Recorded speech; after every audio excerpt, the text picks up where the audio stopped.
I pledge allegiance to the flag of the United States of America and to the republic for which it stands, one nation, under God, indivisible, with liberty and justice for all.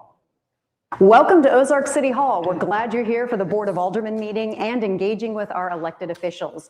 Listening to the perspectives of city residents, business owners, and other community members helps our elected leaders make more informed decisions. Before the meeting starts, let's review our rules of order. This ensures the meeting is orderly and efficient while allowing everyone who would like to speak the opportunity to do so. There are two opportunities for you to speak: during the agenda's scheduled visitor and guest portion and during the public discussion of new bills and resolutions.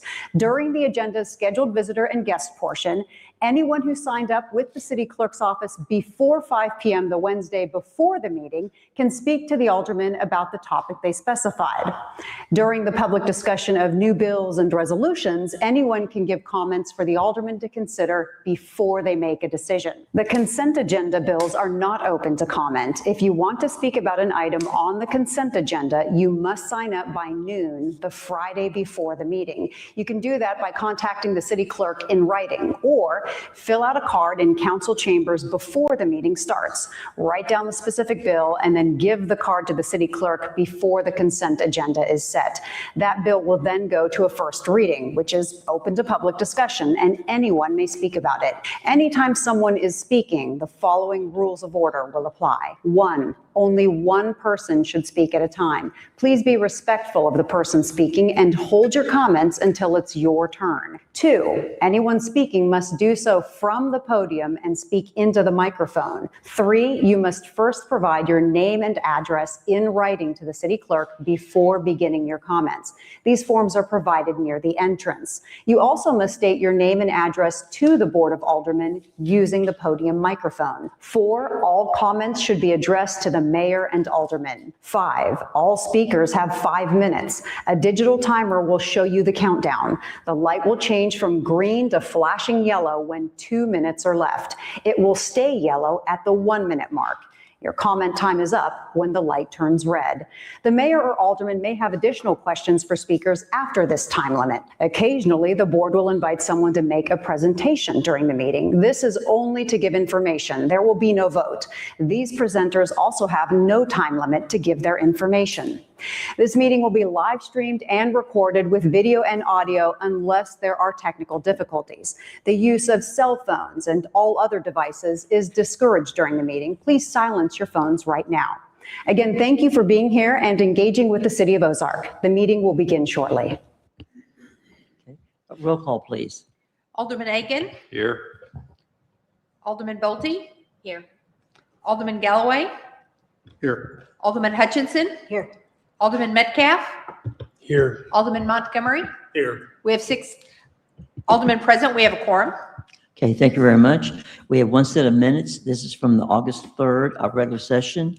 Are there any questions or comments regarding the August 3rd minutes? Not seeing any. Is there a motion that we approve them as printed? I move that we approve the August 2nd minutes.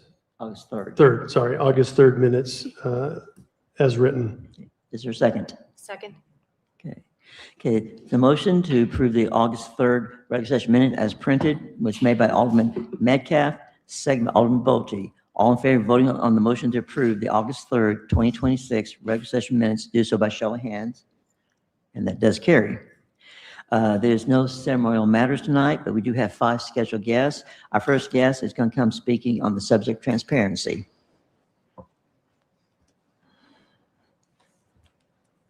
Well, hello, everybody. Sent y'all out an email that had some information on it that's really, I would love everybody to, see it. So you can go to buddyhuggins.com and it's already posted on the blog post. And then you can actually check some of the videos, most recent ones I made for YouTube. And you can see that this is a critical subject that we're fixing to talk about. And I only got 5 minutes. But I want you to know my heart is with the police department because they're protecting us first. Like if anything, we got to respect them. And yes, they've been living in a building that has not been adequate for a very long time. But they did pay to remodel it. And so now they're requesting a huge sum of money for a building, 10 million to 17 million. I don't care how you slice that. That's a lot of money, especially in the economy like we're looking at right now. One thing could go wrong, and the next thing you know, we got $10 gas. A nuclear bomb could go off, and then the next thing you know, any and everyone that borrowed any kind of money ain't going to have a real way to pay it back. And when you don't have that, and it has to come out of the part of the government money that is not allocated for this and hadn't been. Over 800,000 was passed off to do studies and research and estimates of what kind of building and everything we could use. This is hard for me to tell you this, but we can't afford this. The people, they voted already to not do it. And this is a bypass, a workaround to get it to come out of the other chunk of money that we have. But like I said, if you know what you're looking at on the news, which I do not watch television, haven't watched television in over 20 years, but I know how to selectively fact check information. And I just want to tell you that it needs to be down to 6 to 8 million. Because the cost overruns, even at 6 to 8 millions, the cost overruns could jump all the way to 15 to 20 million. And that's with a $6 million to $8 million project. So we got the cart way ahead of the horse. Now, whether I can stop it or me can, get people to go like, yeah, Lee, he might be right about that. Well, that's why I make the videos and put it on YouTube. I don't care if I'm right or wrong. I want the facts, the truth, and I want the way this thing is organized to be completely transparent. I'd like to even sit in on the meetings where we're actually talking about how we got to 12 million that quick. I've seen billion-dollar projects go like clockwork. It was cost plus. The company was Brown and Roof. The year was 1984. Billion-dollar projects, and they were blowing and going. And I tell you what, it all turned sour really quick. In 1999, the dot-com bust. You young people might not know what that is, but that was the beginning of a tragedy. And that tragedy climaxed in 2008. And that was when the banks failed. All right, we're back around at a loop and back around at a cycle of time that we're fixing to see this so-called AI bubble blow up. There's already talk about it, and it's just beginning, but I've looked into it deeply, and I can tell you right now, we don't need to be going in debt. We need to be pulling our purse strings back in, because you asked anybody that lost money in 2008. My sister, bless her heart, she was in the military, did 30 years and then got in the Air National Guard and got as high rank as you can get. And she was worth over, at that time, she was worth over right at 4 million. You know how much money she lost? More than half of it. Yeah. And if we get hit, we got to remember this conversation. When I say hit, we're talking about economy and disasters with this AI stuff collapsing. All right, y'all have a good one. Okay, thank you, sir. Okay, our next speaker is going to be dealing with the subject of flock cameras.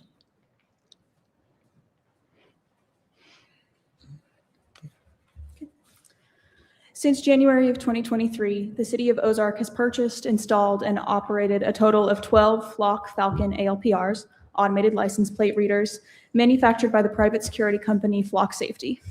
On the surface, this doesn't seem all that concerning. Not all that different from the license plate readers used to track toll charges or stoplight infringements. But if you look into Flock Safety, their products, and their practices, you will quickly find that automated license plate reader is a misnomer. In fact, these cameras don't even require a license plate to track a vehicle.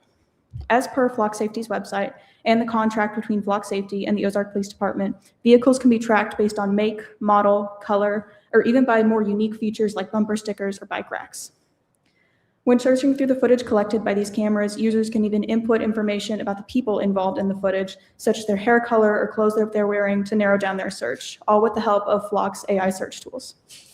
And these cameras are running motion detection 24/7, collecting footage that can be accessed by anyone in the police force at the click of a button, as well as any other agencies nationwide that they choose to share it with.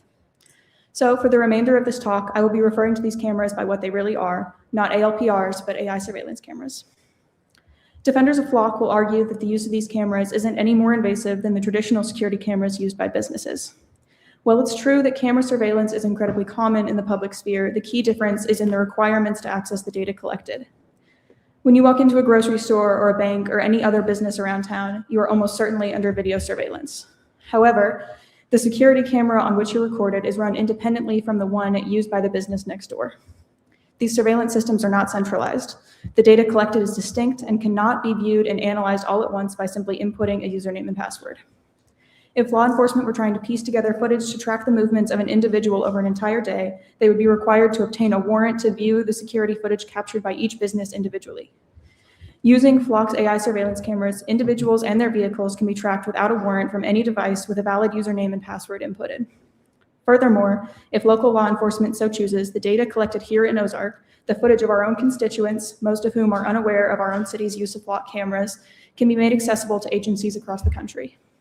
By opting into Flock's safety sharing network, data sharing relationships can be formed with agencies in California, Illinois, Georgia, or even the FBI. There have been numerous cases in other communities where, without the consent of the constituents, Flock data has been shared with U.S. Immigration and Customs Enforcement, helping ICE to hunt down individuals in a truly dystopian display of pervasive tracking. When data is centralized and accessible without accountability like this, there's no other term for it than mass surveillance. While it has its moments of usefulness, it is well known that AI is imperfect. AI makes mistakes. Sometimes these mistakes are as simple as confusing a 0 with an O or a 1 with an L, but when it comes to Flock cameras, these little mistakes have real consequences. In February, a family was pulled over by police in Arkansas, their car having been flagged as stolen by a Flock camera. With their guns drawn, officers ordered the couple out of their vehicle and handcuffed them while their 2 young children watched from the back seat. Only then was it revealed that their plate had been misread by a single letter by an AI Flock camera, labeling an innocent family as car thieves. This is not a one-time incident. Errors like this are all too common, and the consequences are not only unjust, but also unsafe. And technology is not the only risk associated with these AI surveillance cameras. There are also countless documented cases of misuse. In Joplin, an officer was fired earlier this year for abusing his access to Flock cameras, searching the same license plate nearly 400 times without a case number he was attaching to the searches. In Brentwood, up by St. Louis, an officer used Flock cameras to track his ex-wife. Flock system users can even tag specific plates, adding them to a hot list, and being notified each time that vehicle or the vehicle associated is captured by a Flock camera, further exacerbating the potential danger of misuse. In the words of Oregon Senator Ron Wyden, Flock has built a dangerous platform in which abuse of surveillance data is almost certain. Now, I am in no way questioning the morality and responsibility of our own police force here in Ozark, but the idea of anyone having warrantless access to this sort of data is alarming and dangerous. I could keep going on and on about these horror stories, but even beyond these incidents, the nature of Flock safety is one of mass surveillance and of privacy violation. Fundamentally, Flock safety and the use of their AI surveillance cameras is unjust and is an entirely un-American approach to security. This type of warrantless surveillance goes against the nature of our constitutional Fourth Amendment and forces all of us unwilling constituents into a discomforting security measure that we cannot choose to opt out of. You cannot replace the threat of crime with the threat of mass surveillance and violation of rights and call it protection. Instead, I urge you to reconsider our city's approach to security and immediately terminate all contracts with Flock Safety and all use of Flock Safety products. Thank you. Thank you very much. Okay. Next, we have the subject regarding recycling.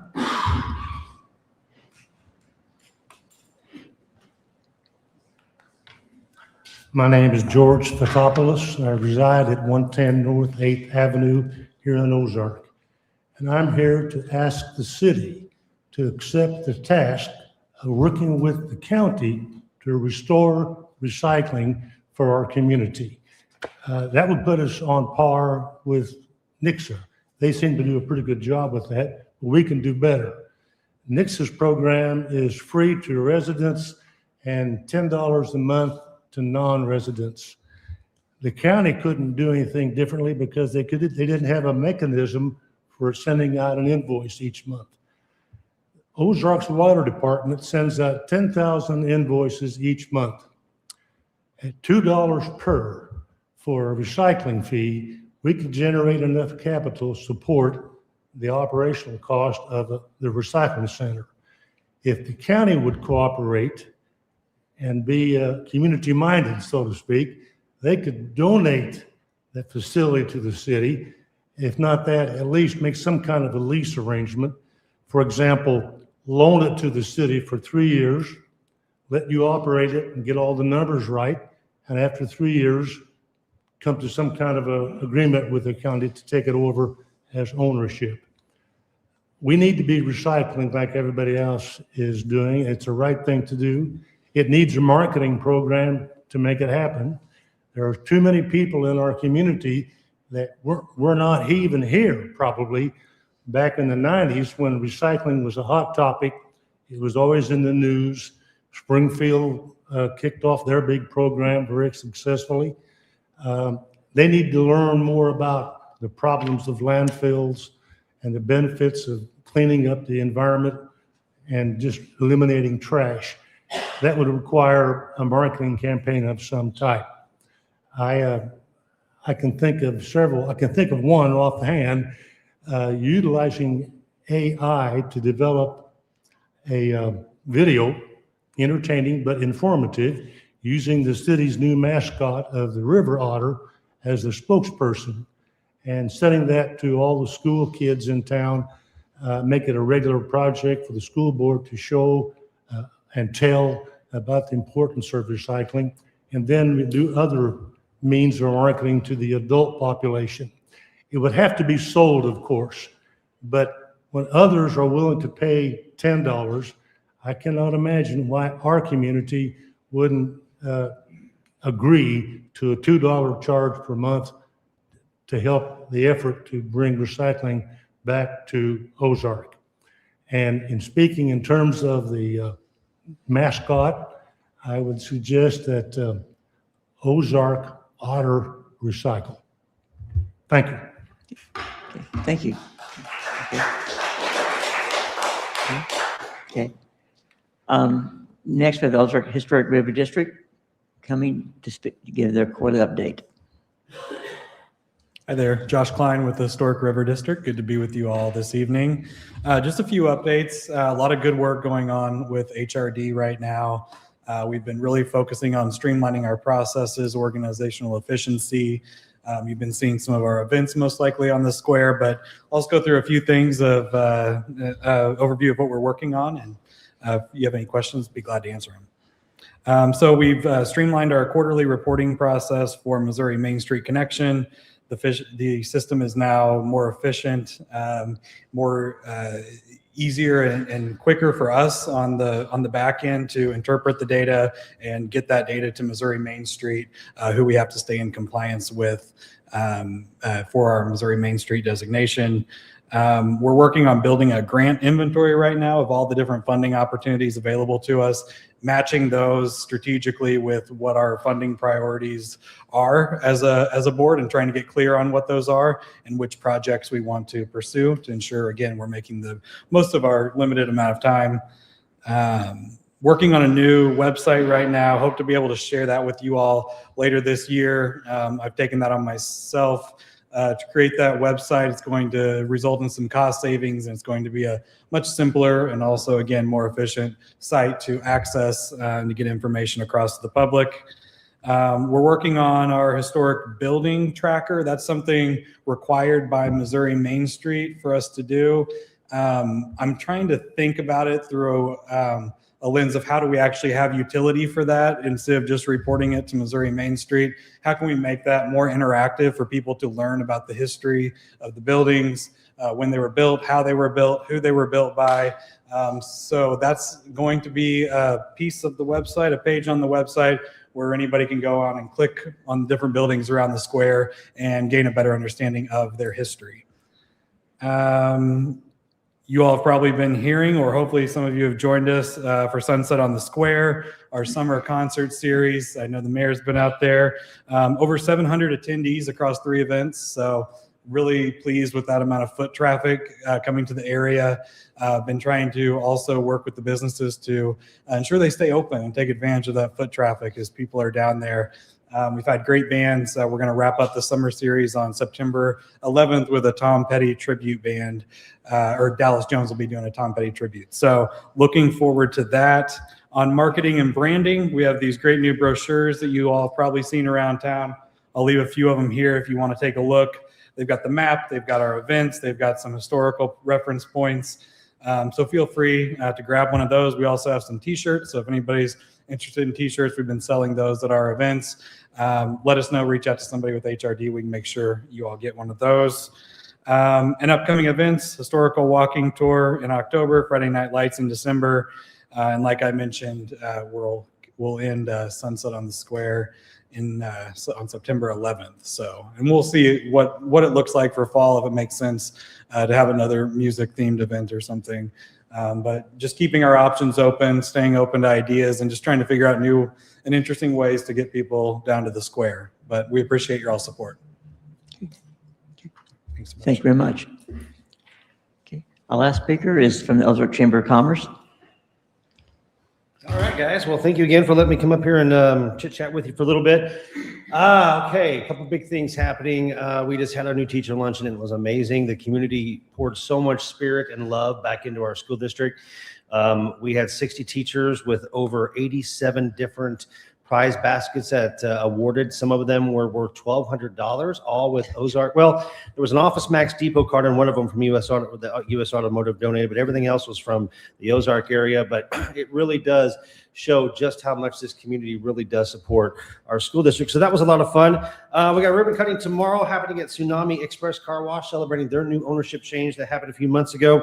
But the big one this week is the groundbreaking. We'd love to see a big turnout from our city partners. That's going to be for the Marabella project. That'll be at 10:30 a.m. We originally had it at 11:30. We had to move it back, Mr. Johnson. So it got moved back to 10:30. You're welcome, sir. But we got it moved back to 10:30 so some of the city staff could be there, as you know. But we'd love to have you come out. It'll be a quick, short ceremony because it's hot this time of year. But we do want to recognize that, and then we'll celebrate with more ribbon cuttings down the road as they develop their amenities. And that's also a partnership with Show Me Christian County. The McDonald's one has moved. It moved back to September the 23rd. So that's the new McDonald's on the south side. And then, of course, we launched it today. We announced that the citywide garage sale reservations are open. Now, the way this works is that if people are having a garage sale on September the 11th, 10th, 11th, and 12th, then they can register at ozarkchamber.com, and then we produce a big digital map. I've got some partnerships with some billboard companies and some radio that will help promote this to our community. This is important because it puts a little extra money back in our community's pockets, which hopefully they in turn spend right here in Ozark, I hope. And then it also brings a lot of traffic to our community from surrounding neighbors and other cities that hopefully they're seeing our community, and then, of course, maybe stopping and getting some gas, something to eat, and then maybe come back and check out Ozark another day as well. So that's live now. So if you know of anybody that's having a garage sale, tell them to register it online and we'll get that promoted.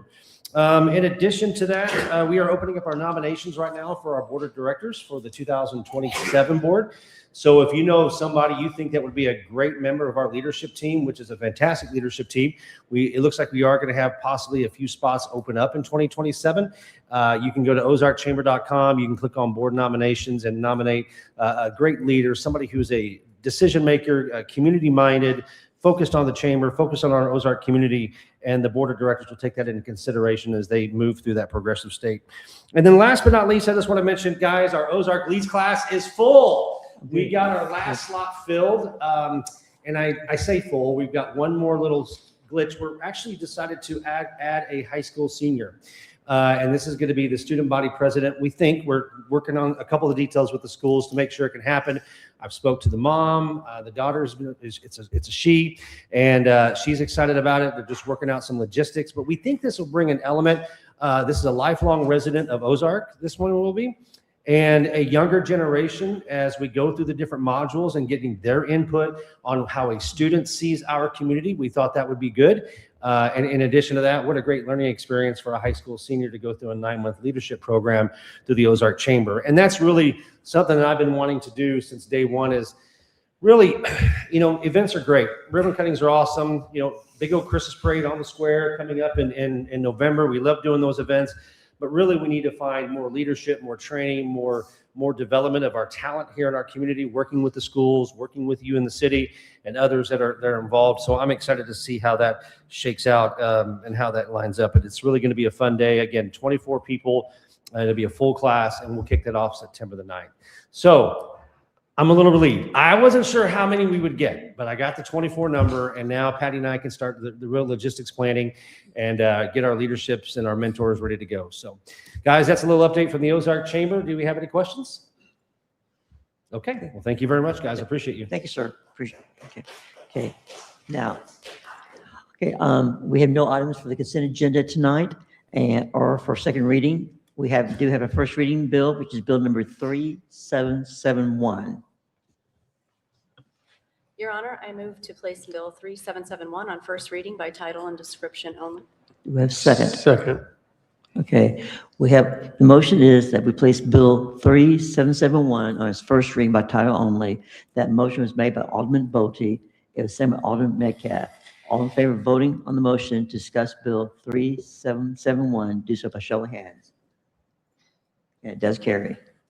An ordinance of the City of Ozark, Missouri, authorizing the city to enter into a contract with Hafer Welker LLC for professional design services required to plan, design, and construct a new police department facility. Okay. And our city administrator, Eric Johnson, will be speaking.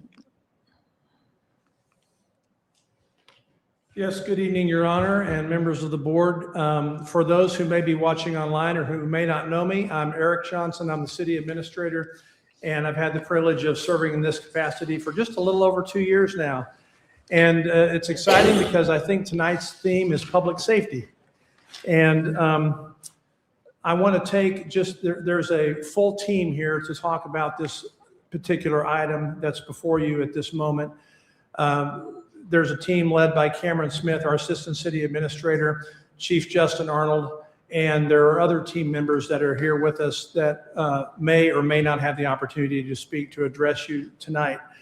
But I wanted to just take a couple of minutes and set the stage and talk about context and history and remind you how we got to this point tonight.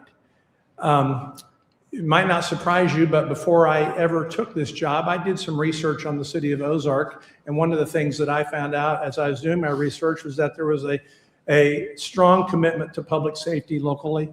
There was also a huge desire and a need to consider a new public safety facility. And one of the things that I did in my research, I also obtained a copy of the 2024 strategic plan that was adopted by the Board of Aldermen in March that talked very specifically about the need to provide the tools and the resources to adequately provide for the police department. And almost 1 year ago to the day, we had a work session with this board. There are 2 new board members that are with us now. Welcome. There's a lot of information that you're going to be receiving and you're going to be digesting. But we talked, and I, at that time, rolled out a specific plan to present to the board this strategy for building a new police department for the police organization.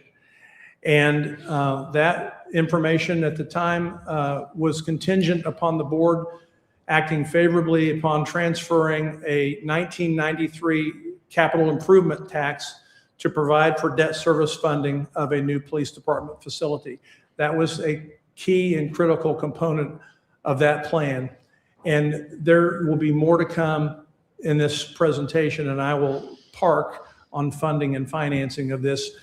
I'm just giving you a teaser right now, just reminding you of where we've come from. But there was a strategic plan that talked about the tools and resources for the public safety building. There was a work session in August of 2025 in which we outlined a strategy to move forward with a plan. That resulted in support. The board approved a resolution in October last year to support and to give staff direction to move forward with the plan and the programming and the design of a police department building. So everything, we've been taking action, and every step of the way we've been responding to direction that's been given to us by the board. This resulted in us bringing forward to you in December a contract with a company called Navigate Building Solutions. I believe their representatives are here with us. They are acting as owners' representatives for this project. They are helping us sharpen our pencil. They're helping us be better as we proceed through this process and we bring items before you. Cameron is going to get into a lot of detail here in just a minute about the process and why we're before you tonight asking for consideration of this bill that would approve a contract with Hafer Welker for architecture and design services. And let me just, in case some of you are anxious about this, there was an initial request to expedite this bill. Staff is removing that request, and there is no desire tonight to ask you to expedite this. This is a big lift. This is a big ask. There's a lot of information, and we want to take the time and the opportunity to go through this in as much detail and information as you need. I'm going to pause there, and I'm going to ask the chief to come up and spend just a little bit of time talking to you about the need for this. I really don't expect him to give you a 45-minute presentation. I expect him to give you 15 or 20 minutes. I will start, and I'll tee it up for you, Chief. In 2005, you may or may not be aware of this, but the Ozark Police Department building was housed right across the street from City Hall in what is now Lolly's. Does anyone remember that? Yeah. And then there was a transition, and there was a move to the current facility. We're progressing, and we are moving, and we're taking action, and we're doing the things that we need to do to keep our organization vibrant and relevant, to provide for facilities that meet our current needs and that meet our future needs. So at this time, I'll turn it over to Chief Arnold.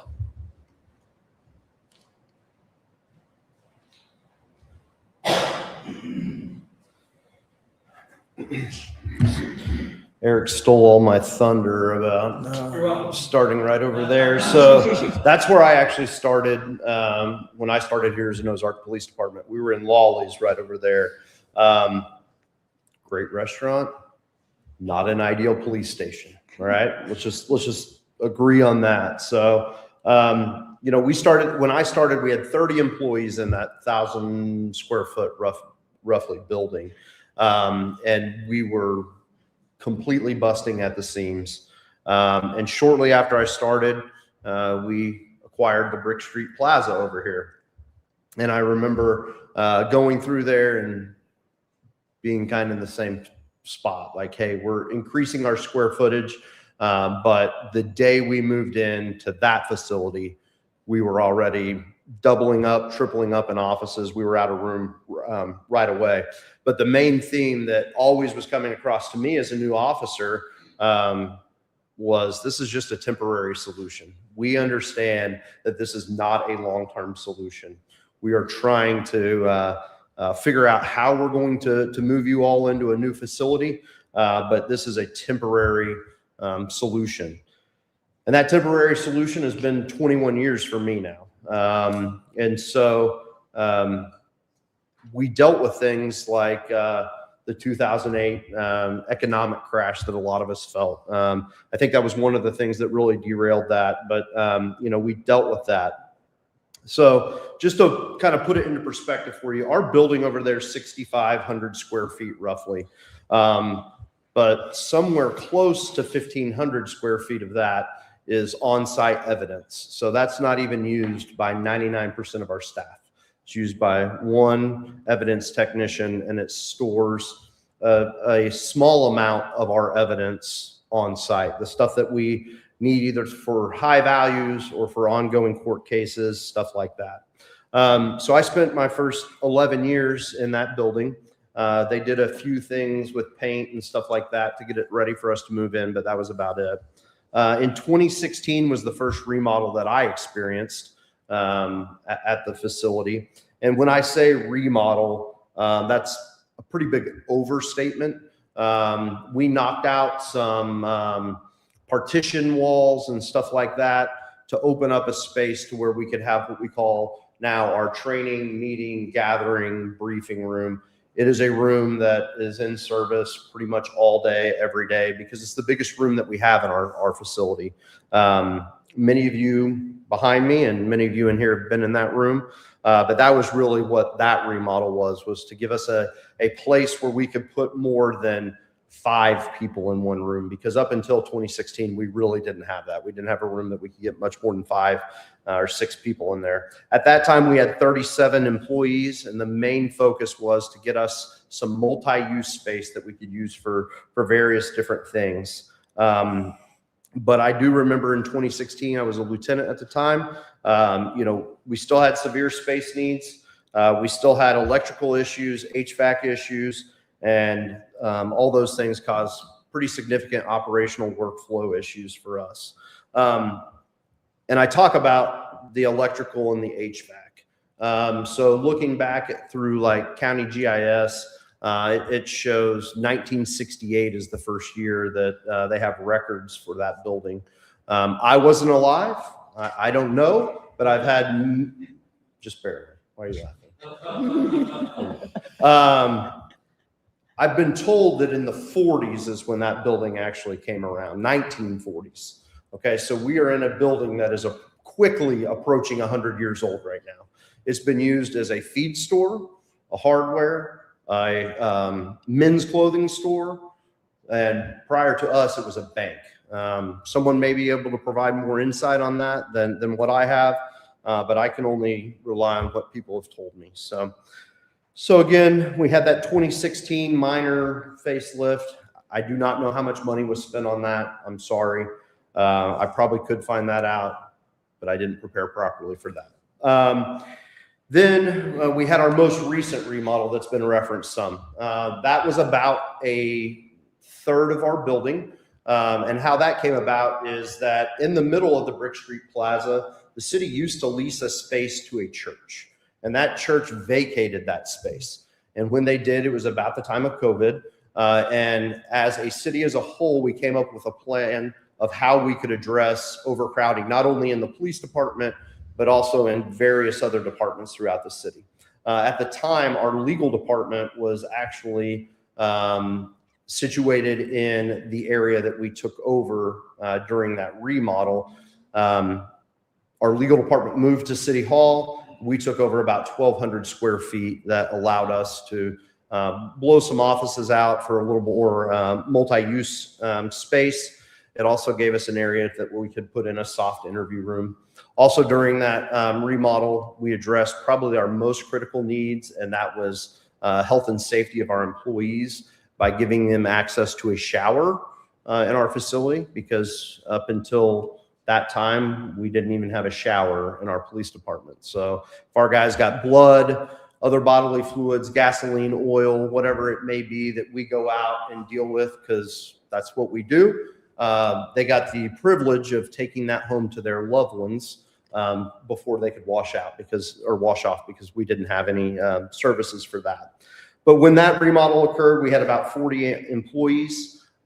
We really focused on how we could maximize that space to the fullest potential because of our severe overcrowding. So that was developed and paid for with ARPA funds. But that was developed with a bullpen style work area in mind, to where we could hot desk or hot seat areas where someone works there for a while, they're off, the next shift comes in, they have the ability to utilize that workspace. We included our locker rooms that we have now, which even though we designed a locker room, it is not big enough to have a locker for every one of our staff members in it. It was maxed out before we moved in, and about a little over half of our staff has the ability to have a locker in there. And it's not a police locker. You can't hang a shirt in it. It's a old hand-me-down high school locker that you can't hang a shirt up in, or if you wear a size 12 pair of shoes, they don't really fit unless you cram them in there and stuff like that. We were able to add a shower facility and additional bathrooms. So now we have 2 men's, 2 women's for our entire facility, neither of which are publicly accessible unless we bring people through secured areas. One of the biggest things, and one of the things that we've talked about throughout this process is we need to do it right. And unfortunately, in that remodel, we did the best we can to meet some very severe issues that we had. But the day we moved in, we were already out of space. We had used every bit of that space, and we have had no options to do anything different. I call them Band-Aids when I talk to my staff about it. So here we are now, 2026. We have 46 employees. Currently, our facility, if you take every square foot of it, it averages 141 square feet per employee. If you take out our evidence facility, it averages about 108 square feet per employee. I don't know that there's a national standard for that, but talking to other professionals in this area that have adequate spaces for their staff to operate out of, and relying on some professionals who are in the know, probably a pretty good estimate is about 380 square feet per employee. Wow. So at any rate, we are far below what a average, or maybe even above average, I'm not sure, but what an acceptable level for that would be. So the big thing about our facility, and like I said, many of you have been in it. There are many people behind me who've been in it, even though they're not here for this.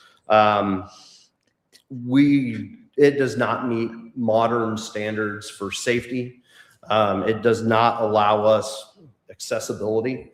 It absolutely has no accessibility whatsoever. We're working on those things, but again, that's almost a 100-year-old building that we're trying to do the best that we can to make sure anyone from our community that comes, they have the same right as anyone else to be throughout our building.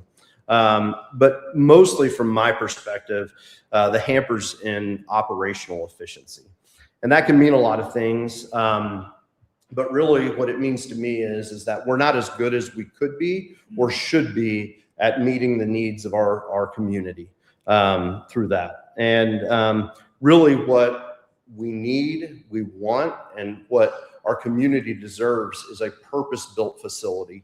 One that not only meets the needs today, but is going to meet the needs in the future for years to come. Very important things like evidence integrity and our ability to collaborate with our community and other departments. Those are things that are paramount for us. The facility we're in right now, it was not designed to be a police station ever.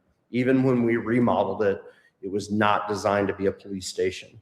But even further than that, with all the talk that we've heard about trends and where things are going, when it comes to modern digital forensics and things like that, we're struggling to stay up with what we're facing out there and what our community's facing, and turning to us to provide solutions to them and answers to them. We're struggling to keep up with that, and primarily due to space, inadequate space, inadequate ability for some of that technology. Again, HVAC requirements and evidence preservation and things like that. Those are all things that are very difficult for us. Also, just plain security to an access controlled environment. Right now, if someone comes into our building, we have no ability, once we let them in, other than staying right with them. There's nowhere for them to go other than with us right by them.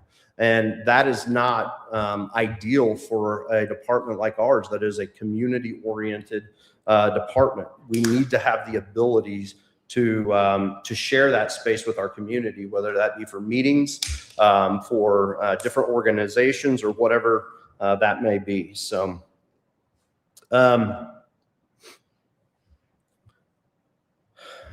hit on it again. Our most serious inadequacies that we have to figure out a solution to address is workspace limitations.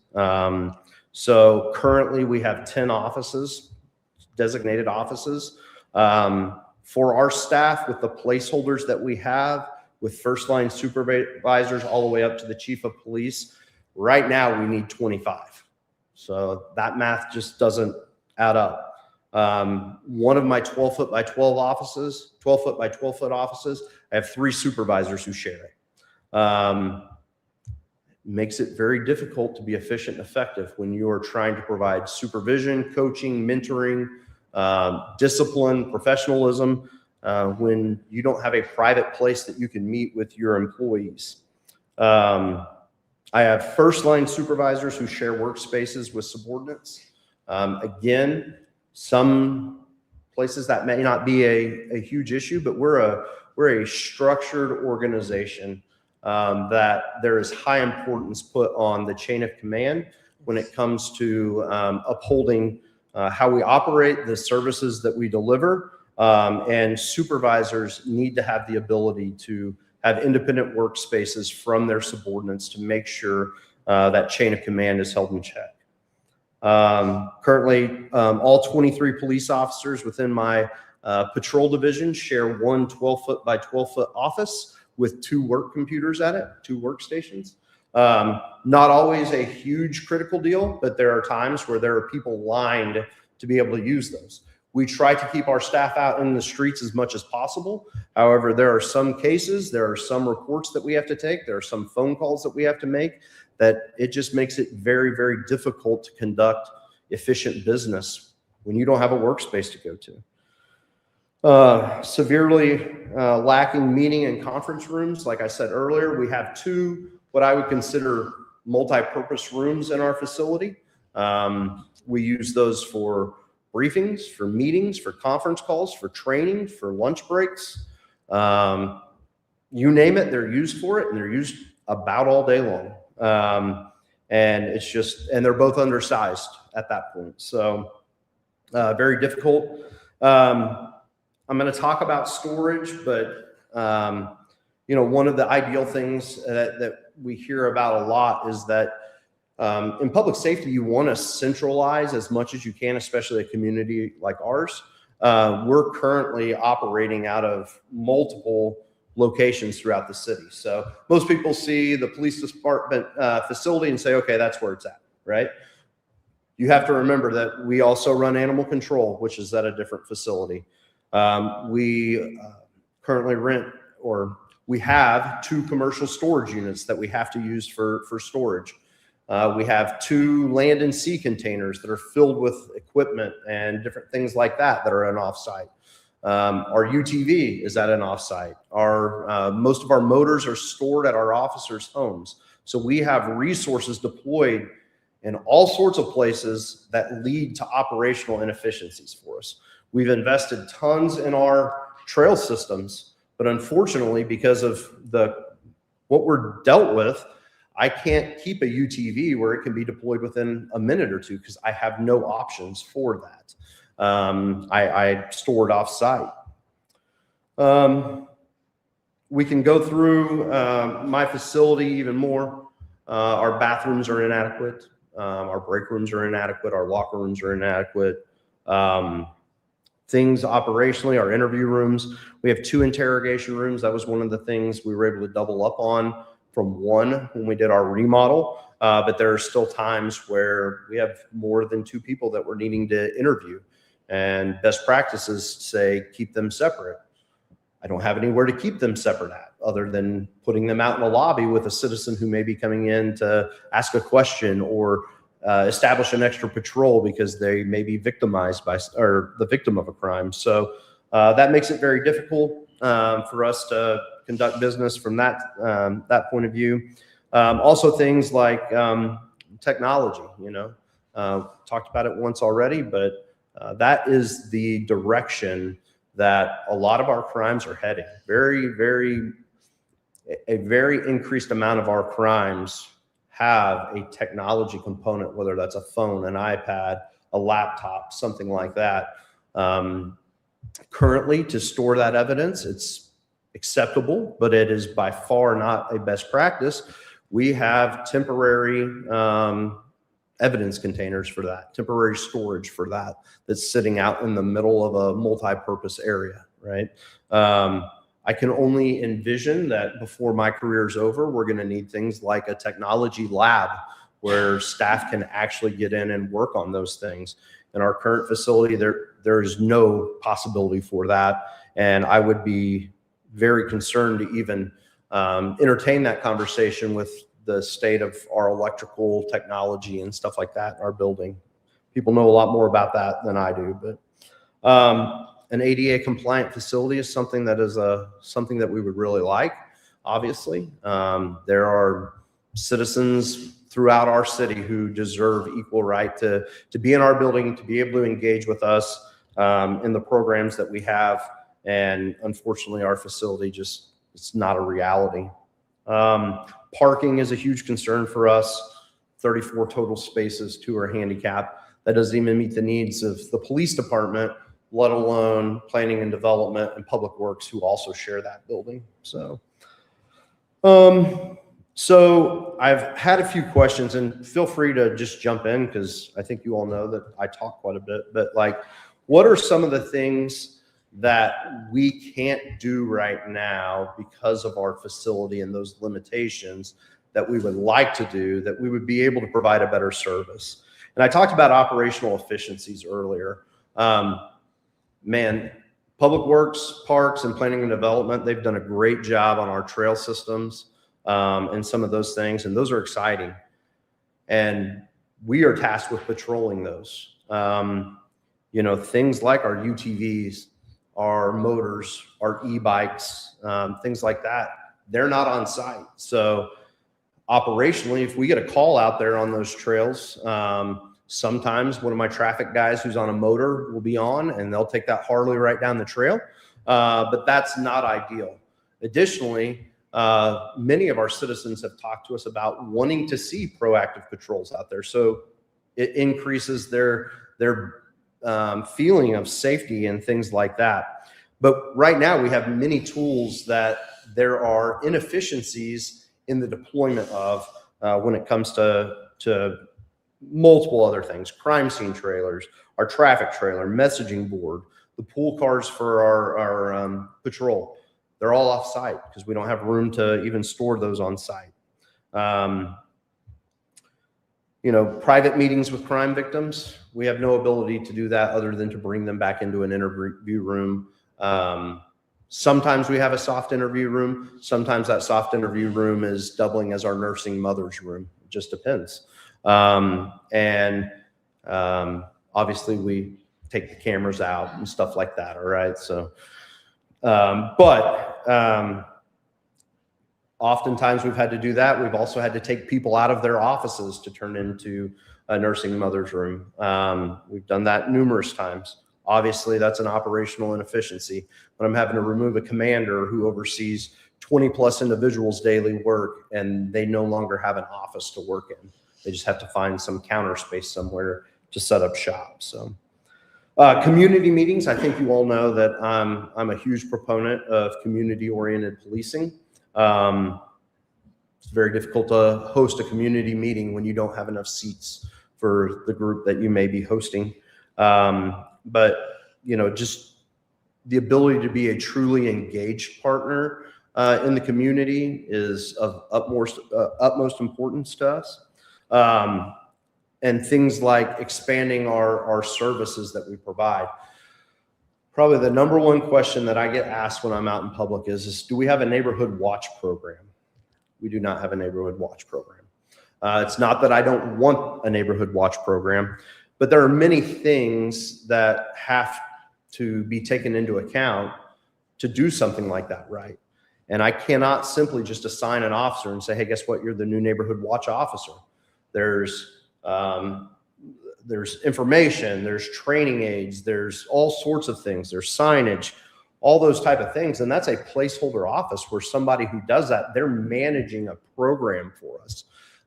Very, very difficult to do that from whatever counter space is available, you know, down the hall or whatever. So other things that I'm very interested in pursuing, but we do need to get some of these things addressed first. Obviously, neighborhood watch, but crime-free multi-housing or crime prevention and those type of things.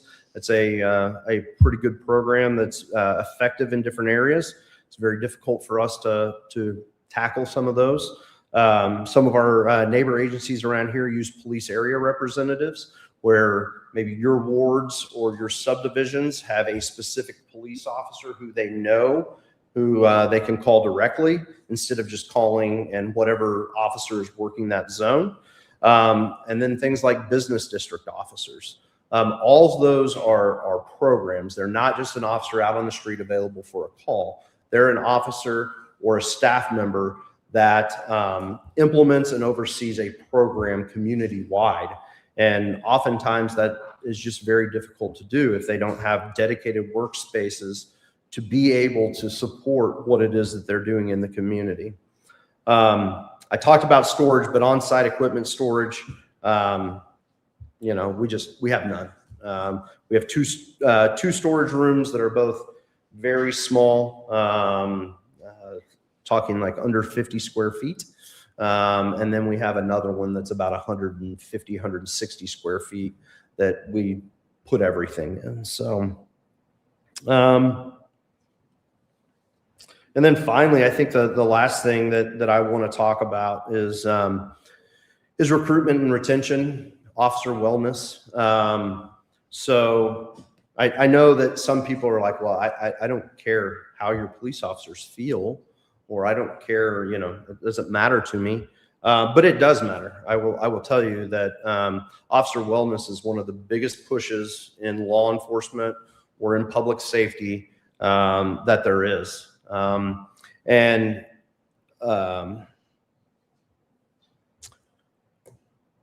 the morale of staff is something that I and my command staff and I have to deal with on a daily basis, that a lot of other departments don't have to, because people come into nice, wide hallways, bright working environment, dedicated workspace that's their own. If they want to take a lunch break, they can go down to the break room and be not sitting next to a restroom, because ours attached to the break room. And that does a lot for morale. That does a lot for mental well-being of a staff member. And as the chief, I constantly have to be monitoring morale and well-being of my staff, because I know what type of environment they come in and work in every day. I've done it for 21 years.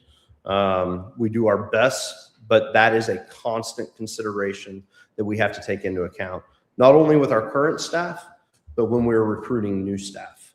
I know for a fact that we've had people who want to work here, we're accredited. There's only one other police department around here that's an accredited police department.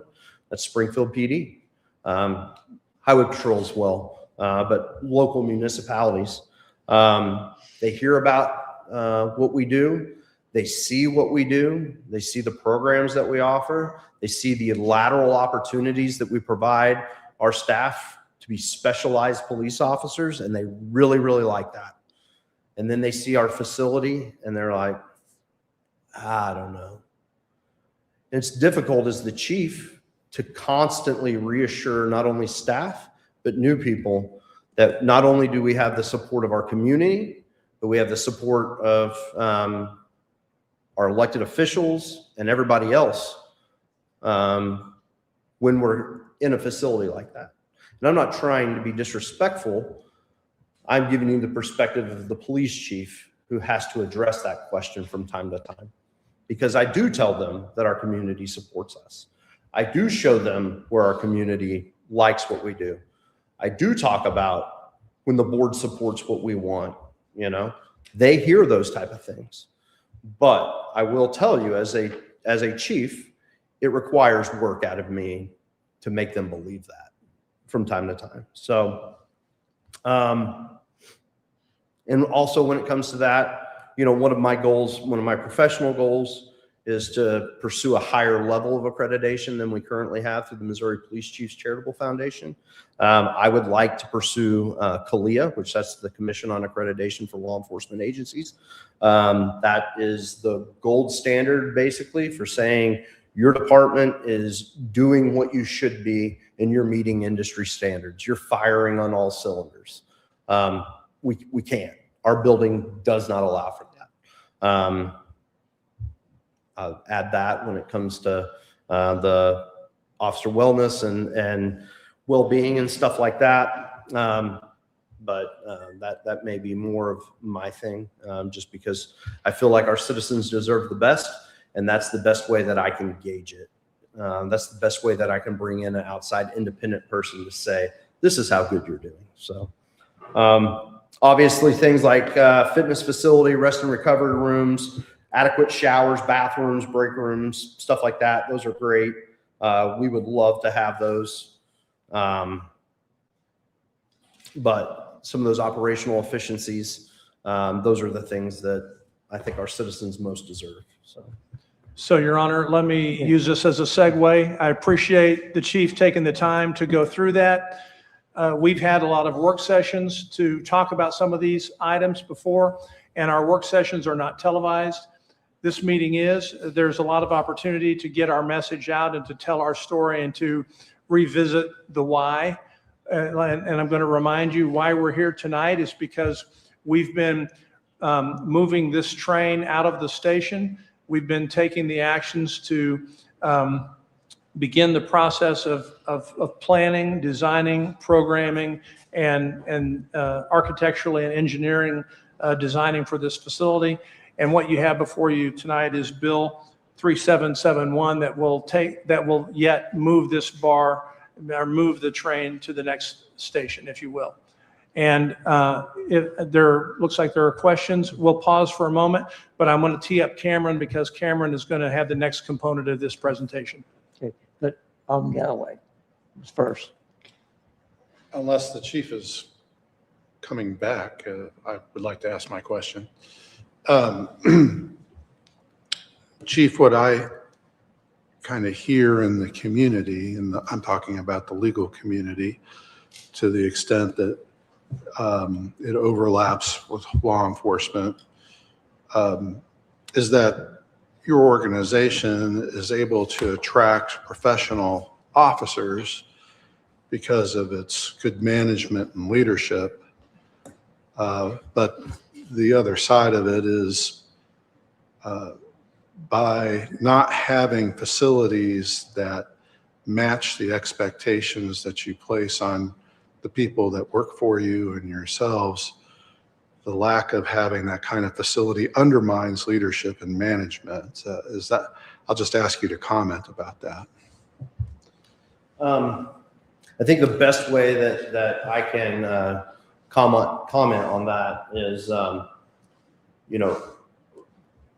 professionalism throughout everything we do is one of our core guiding principles. Okay. And I expect professionalism from my non-sworn staff to the most minute detail that we do on a day in, day out, to the most serious investigation that my most accomplished staff may find themselves involved in. So I do believe that at times when they see the facility where it's at, my facility's clean, it's painted, it's in order. You're not going to find hardly anything ever out of order in my facility. But when people can't get by each other in a hallway, or when they see even a third of those people in that one room that 23 people share, I think that sometimes can lead people to wonder exactly what this organization is doing, how we got to that point before we addressed it. Well, and I'm going to follow up because My observation for a community having practiced in criminal law is that it's important that the public have confidence in its law enforcement capabilities. The police station is where a lot of the public sees the police, deal with the police, and it provides an impression. And my comment, and I'm going to follow up with a question, is it's one thing for me as an alderman to walk by the police station, or as an attorney to walk in to talk to somebody there. But it's eye-opening to go into the Citizens Academy, to sit into the community room, to take the tour. You just come away with the impression that this town seems to treat the police department as an afterthought. I can tell you that's not true sitting behind the dais, but it is hard not to come away from that impression. If you combine that with the fact that we don't have facilities to support Neighborhood Watch, don't have a community room worth its name where you can have programs where you're interacting with citizens, what impact does the lack of facilities have on the public, just in general, in terms of how it views law enforcement in this area?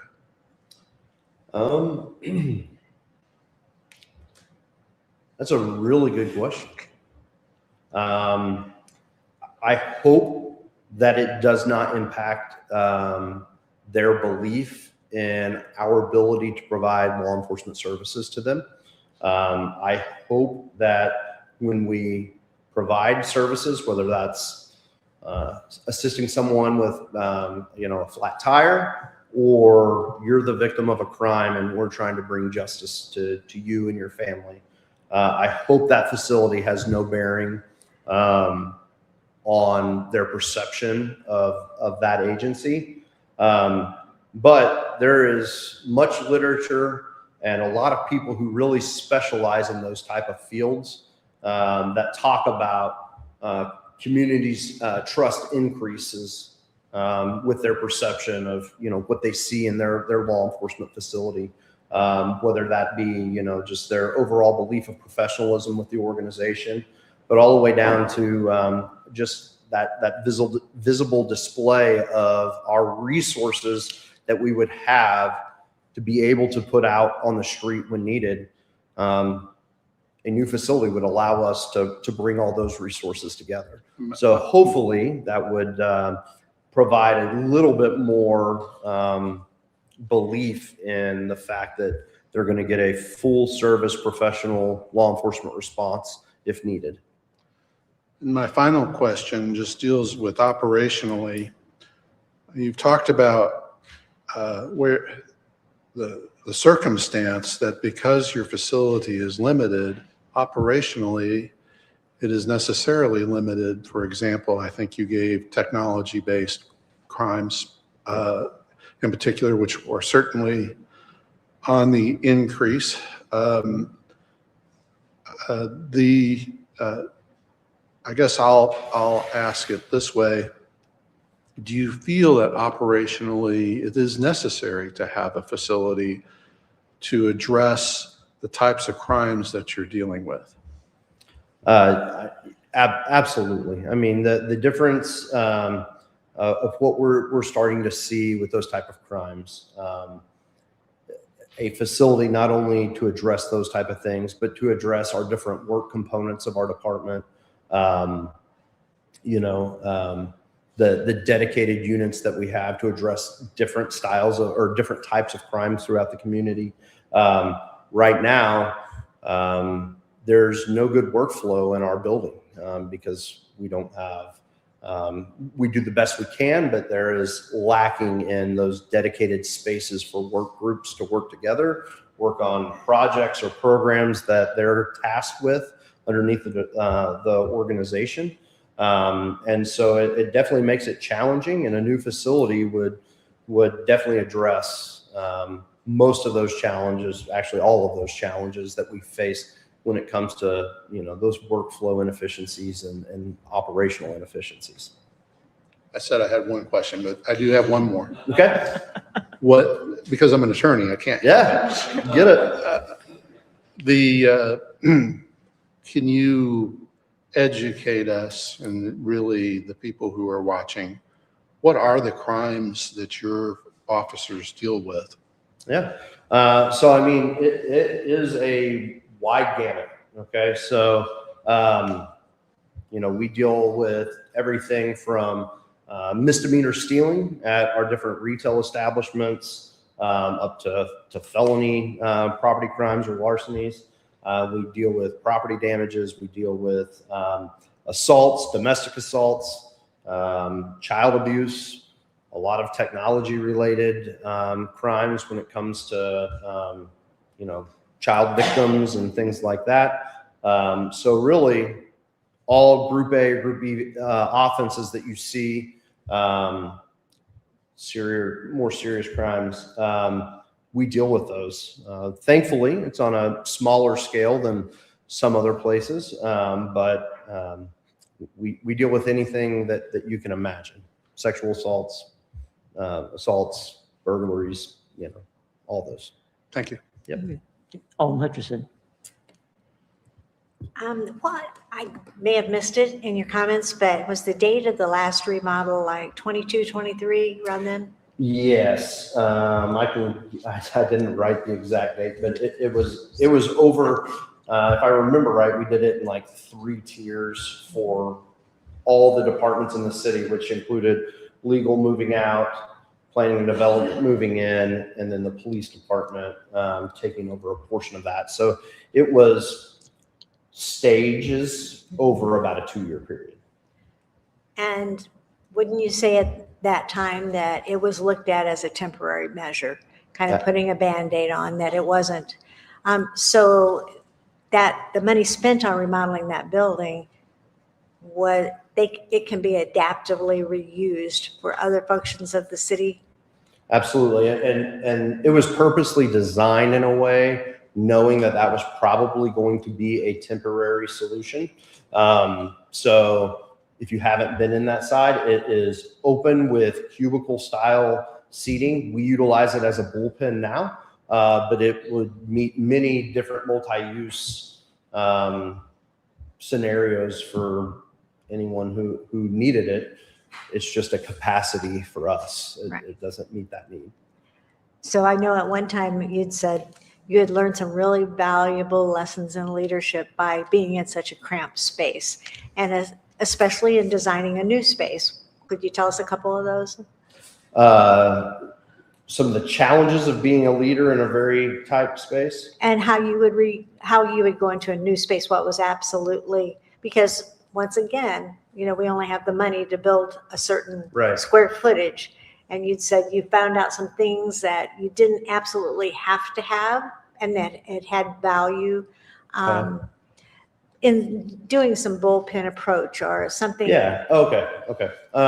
So when we did that remodel, one of our focuses was developing bullpen style workspaces rather than designated offices for all my detectives, my canine officers, my traffic enforcement officers, people like that.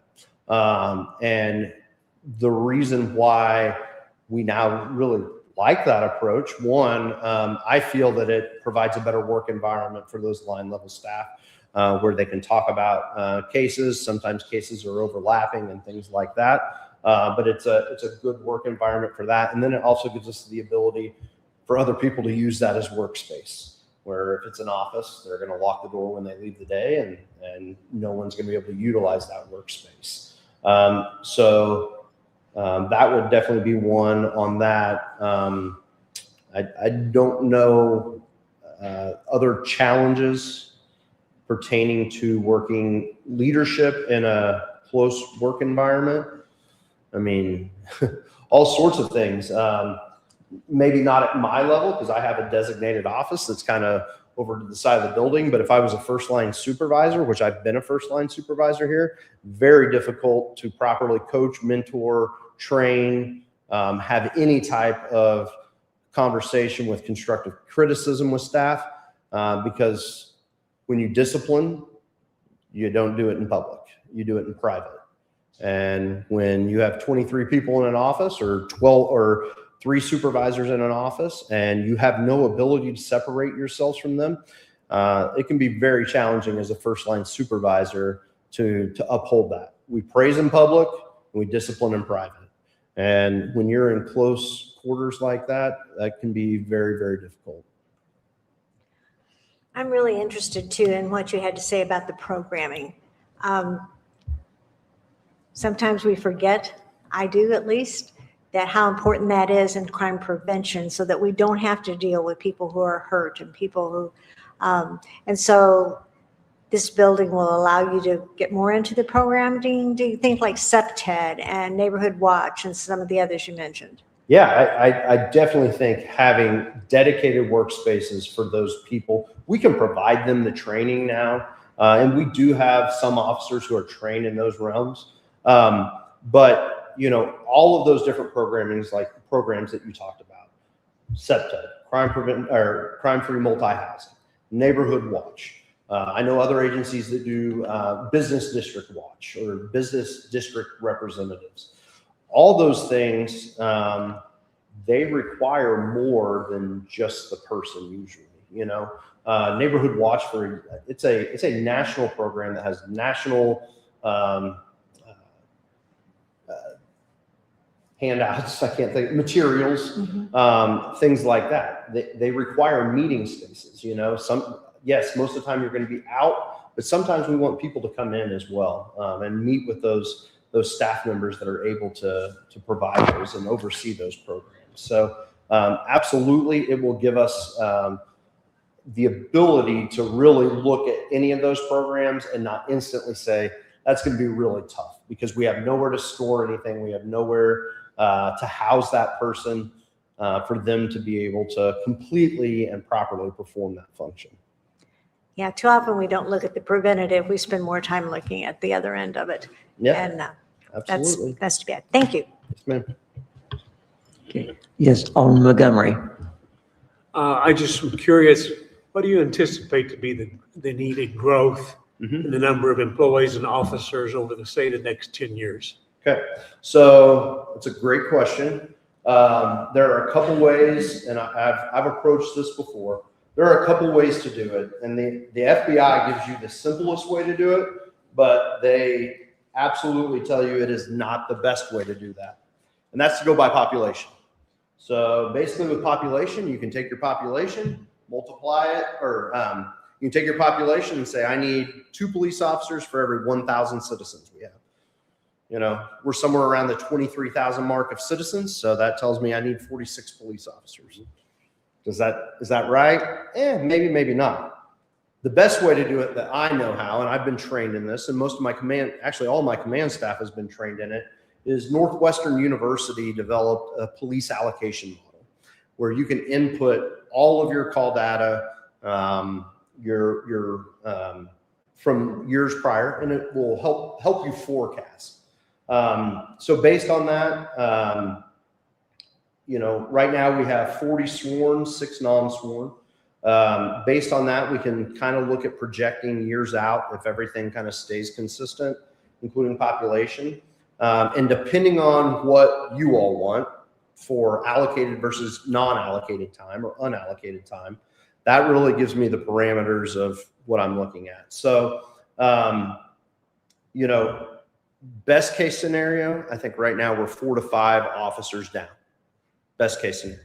Worst case scenario, we're probably somewhere around 12 officers below where we should be, based on our workload and our call volume.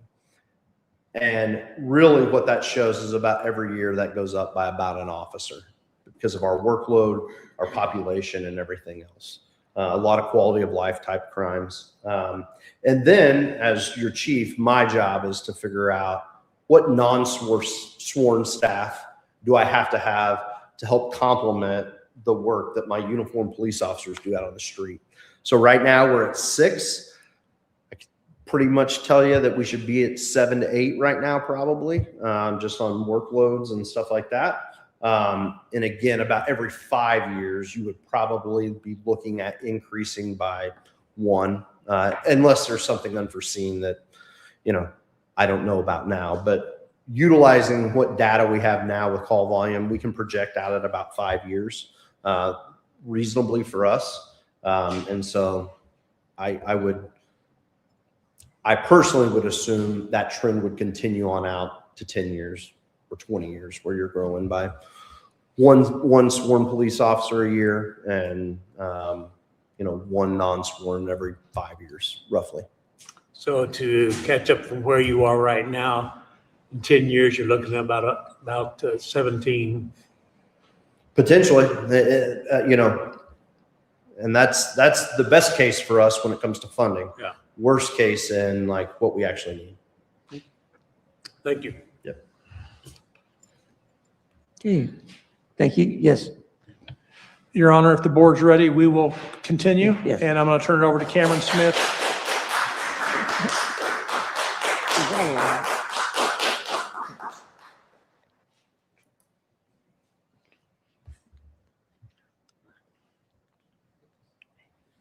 All right, I want to pick back up on the timeline and progress, and most of these items are closely related to the bill on the agenda tonight, as far as getting us to where we are today.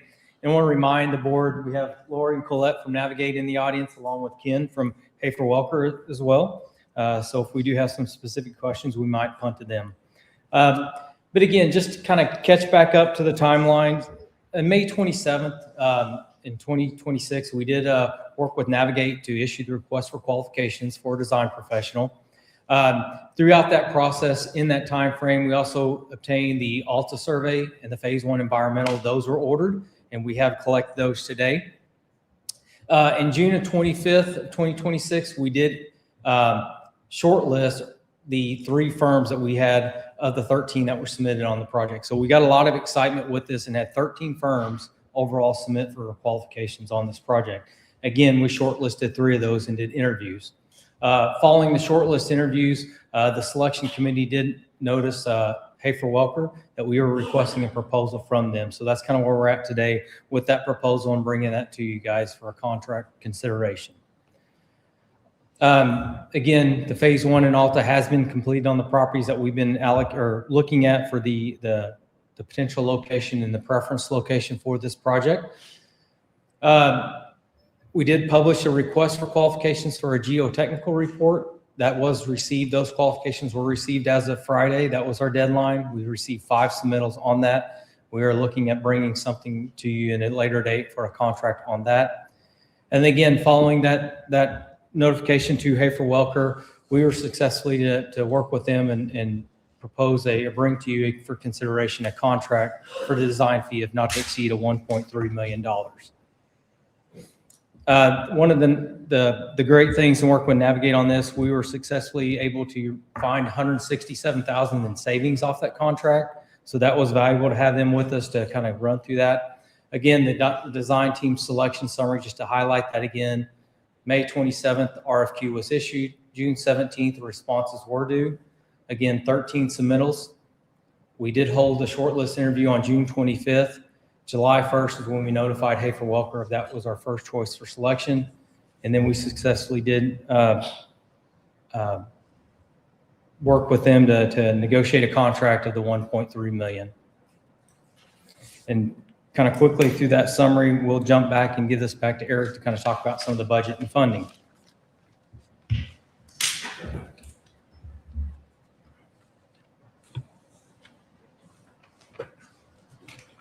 Okay, fun stuff, right? There's a lot here. There's a big lift. There's a lot of information to process.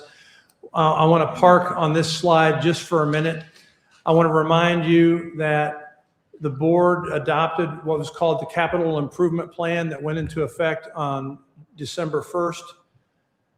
And this is our long-range 5-year capital improvement plan for the community. And as a reminder, on page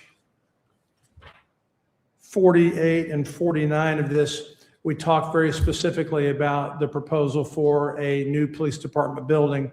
And at that time, remember, this is year-old data, we were contemplating somewhere between a 20 to a 35,000 square foot building was really unattainable. We've focused in and we're looking at about a 20 to 21,000 square foot building. At the time we presented the CIP to you, we were at an $18.1 million project. That's all in. We've been talking about that for a long time. And since we've been talking about this project, I've always told you the budget was fluid. It was a moving number. We were sharpening our pencil, and now that we've had Navigate on board helping us through this process, we've been fine-tuning the number. I am going to give you a range, and I'm going to say we're looking at a project all in between 18.6 million and 19.1. I've put the 19.1 in this presentation because I want to show you what we anticipate or think is a worst-case scenario. And from the very beginning, we've been talking about three ways that we're going to potentially fund this project. The major lift is going to be through debt financing, which would be to reallocate the 1993 capital improvement tax. And that money we would peel off $1 million annually to debt fund this for 30 years. That gets us about $15 million. That's the second big number you see on the screen. Over the course of 3 years, which is what we anticipate it's going to take us to do this project, we're going to attempt to self-perform work on utilities, roads, site development. We're going to be working with our Public Works Department and other departments to identify areas where we can self-perform and we can budget. And we're estimating right now about a $1.4 million lift. That leaves us a gap of about 2.6 to 2.7 million that we're going to need to fund. And the proposal would be that we use our general fund reserves to close that gap. And you may say, well, what is our general fund reserve now and what impact will this have on that? We're sitting at about $10.5 million right now in our general fund reserve. So this would take us down to about 7.5, 7.6, 7.7, which is a decent number to have. Again, $19.1 million all in, 15 million over 30 years. We're going to debt finance and we would issue bonds potentially. All this is contingent on board approval, but we would issue bonds in second, third, or fourth quarter of 2027. Self-performing work to the tune of 1.4 million, and then using general fund reserves to help close the gap. All of this is going to occur over a period of 2.5 to 3 years. And I'll pause there and respond to any questions that you may have. Yes, Alderman Hutchinson. My question goes back to Cameron's presentation. And I've been asked I'll this. sit down and let Cameron.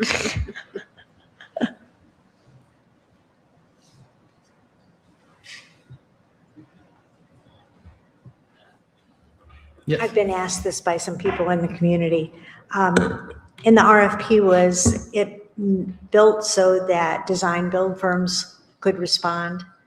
Was that a possibility? I don't know that we specifically noted that they could not respond, but by the direction we've been going with this, we did get Navigate on board to be a client rep or an owner's rep for this. Working with them, we went through the traditional of requesting qualifications from design firms, and then following this process, we'd be looking at going out to bid for a traditional contractor. We didn't specifically weed out design build, but that was not the direction we went with this project. And so no design build firms responded? No design build firms responded. Thank you. Okay.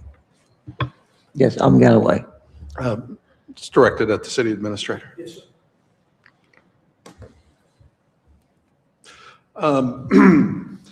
I heard a public comment earlier about prior public vote and about fiscal strain, and I wanted to comment and ask you about that. It is, I don't think, fair to say that the public voted against police station, but they did vote against the use tax, which significantly impaired the city's ability to meet all of its needs as it should be needing, considering we're a bedroom community and a lot of our shopping and sales tax revenue happens in Springfield or in Amazon. That's my comment. I think it's fair for us to tell the public that we are trading. We have trade-offs here that we had to consider because the impact of not having those funds is substantial. The capital improvement fund, which we will be using, as you suggested, to finance about 15.1 million. Did I hear that right? Yes, sir. That's appropriate legally. It's capital improvement. That's exactly what a police station is. I mean, that would have been contemplated when that fund would have been set up. That's my first question. Yes, sir. That's accurate. But that fund, those monies would have been available elsewhere, and they're not available elsewhere now. They will be directed at this debt. And if you could explain the trade-off that we've made. So that capital improvement tax was approved in 1993, was voter approved. It's been on the books and we've been collecting revenue since 1993. And previous boards have allocated those monies in annual budgets. And they've gone to I don't have a list of where the money has gone, but they've gone to capital improvement programs. Primarily, I believe it's been street focused. It's been heavy on infrastructure. The trade-off now will be that we're no longer allocating those funds to those needs, and we're redirecting and reprioritizing that capital improvement tax money to fund the public safety building, which has been identified as a priority. We had to take a look at the police department and move it up in terms of its need for a building as a priority, and that caused other things to go wanting. That is In other words, accurate. all right. I just want the public to be aware there are sacrifices we are being made. We will not put the city at financial risk, and that had been discussed, but we are trading. We are definitely trading. That is accurate, sir. Okay. Anyone? Okay. Yes, Alderman Hutcherson. Just to clarify as well, another thing that may be slowed is the implementation of the accessibility plan that we've done, that it will take a lot more years because we won't have the funds to implement as quickly as we'd like to. Are you talking about the ADA plan? Yes, the ADA. Maybe Cameron can respond to that. Yeah, so in the ADA plan, we've identified an allowance each year.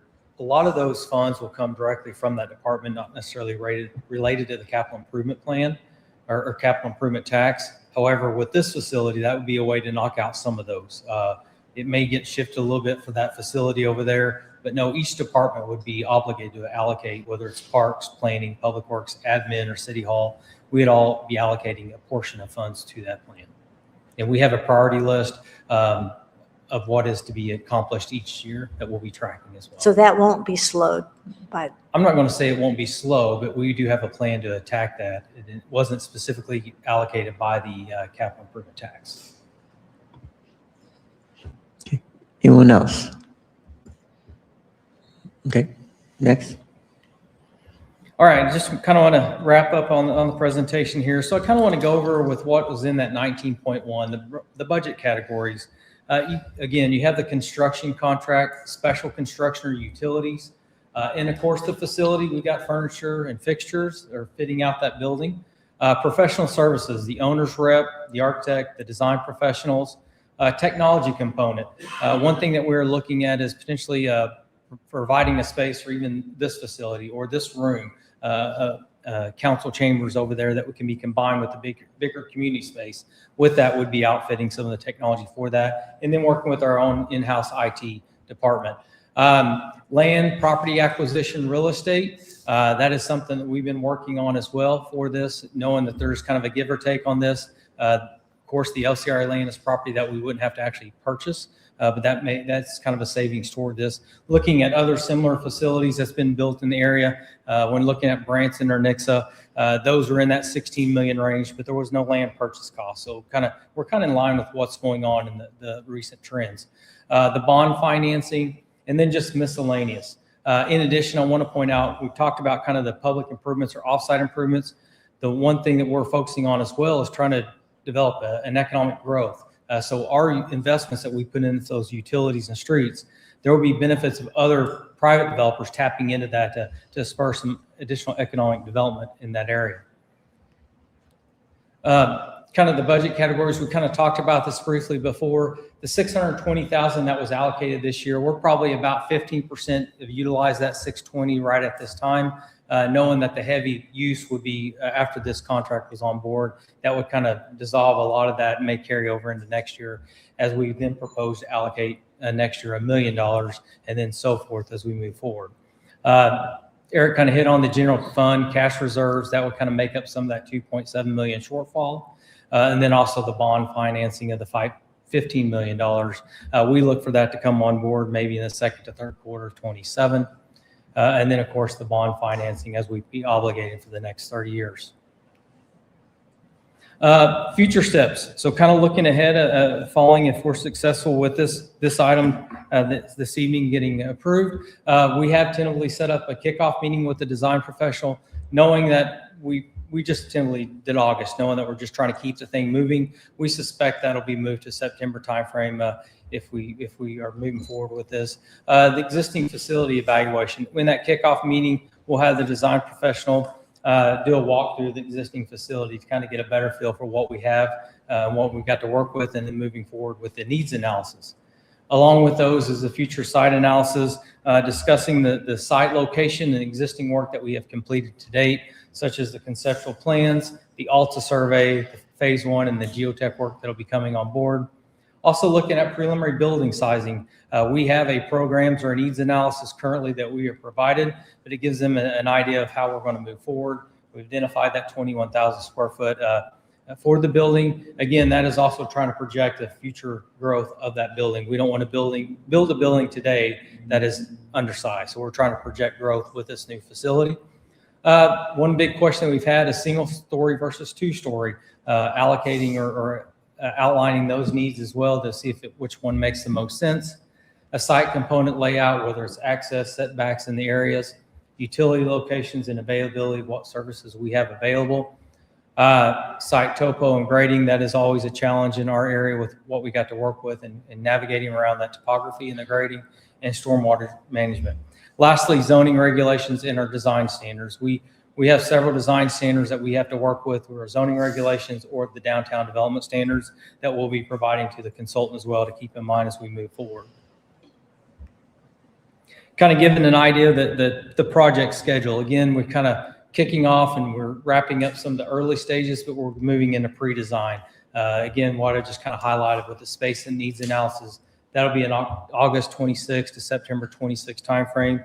Moving through that, then we'd jump in what we call the 3 sections of design, whether schematic design, moving to design development, and then the construction documents. We anticipate that being in October 2026 to May of 2027 timeframe of taking us through that process. Of course, following that kind of the traditional construction of this, moving on into our goal is to move into bidding in May of August of 27 for contractors, and then begin construction August of 27 of next year. And this will be about a 15-month project wrapping up at the end of December of 2028. Throughout this process, we do anticipate coming back before you all, whether it's in a session such as this evening or non-legislative, to kind of give you updates as we go through various phases of schematic design, design development, construction documents, and the construction phase. With those reports and updates, site plans, we'll be looking at floor plans, exterior building elevations and renderings, and also just kind of keeping you an update on the budget where we're at today. And at that time, that is it in the presentation. Be happy to answer any questions, or I'm sure Eric or the chief would as well if we have questions. Yes, Alderman Aiken. You kind of hit upon it, Director Smith, there at the end. But what input can the board anticipate to have as far as what this building is? We're talking about architecture, so we're talking about what it's going to look like. What input is the board going to have, or can the board expect to have on what this building ultimately looks like? Yeah, well, I mean, I'm not going to say it's like a design charrette, but it'll be presenting kind of where we're at today and get some feedback of those. As far as specific details of the square footage or layout, I think we're going to rely heavily on our design professional for that. But definitely any input that the board gives back, we'd give that for the design professional. They'd be on board as well. We just have to kind of work through that to see what we need to implement versus what doesn't probably make the most sense. But our goal is to keep the board up to date with where we're at and moving forward. Okay. Anyone else? Okay. Well, thank you all very much. Appreciate the time you've spent on this. And so. That concludes our comments from staff. Okay. Now, okay. At this point, is there anyone here, because this is the first reading, who would speak for bill number 3771? If you would speak for this bill, this is your time to come to the mic. Good evening, David Snyder, 1104 April Drive here in Ozark. I applaud your efforts. I had the opportunity and the privilege of sitting in one of those seats to get this ball rolling. I think it's far overdue, and I think it's time to give these police officers a place out of a cave. Right now, they live in catacombs, and if you've been in that building, you know exactly what I'm talking about. It is like walking through a tunnel system. It is tight cramped. It's tight quarters. Preservation of evidence is paramount in solving any type of crime. And I do believe the chief touched base on that. When you have evidence that goes into a ruined area, you do not have a court case. As he said, he and his team work just a multitude of different crimes. Anything from petty theft, even a homicide, which is the worst case scenario here. But they have to have a place to work. These officers give you all they can. They give you all that they can and more. They're professional. Therefore, they deserve a professional place to work, a professional place to be safe. If this building goes forward, and I'm in good hopes that it will be a centerpiece for the city of Ozark. People will look at it as a place to go for safety, and I think it is something that is needed here. Thank you, and let's move forward and pick this can up and don't drop it again. Thank you. Thank you, sir. Appreciate your comments. Anyone else? Anyone else who would speak for Bill 3771? This is your time to come. Okay, is anyone here who would speak against Bill 3771? This is your time to come to the mic. Okay. Someone mentioned the first reading. If this is the first reading, then why has there already been almost $800,000 already spent? And no one is saying it, but I think Bruce mentioned it on a very little bit. But I'm asking the question, and I'd love to get an answer. First reading means that the public has the right to hear what we're doing for full transparency. And as far as that vote that has already taken place by the public, they not coming against the police department, but what we need is transparency. This is first reading. And we've already spent $800,000, are committed that almost $1 million. And we still don't know what the building's going to look like. That's what I'm saying.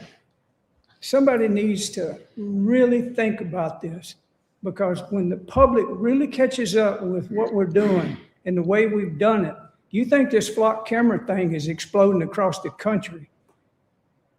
This is the type of stuff that makes people get very upset at good officers. It's money that is not allocated.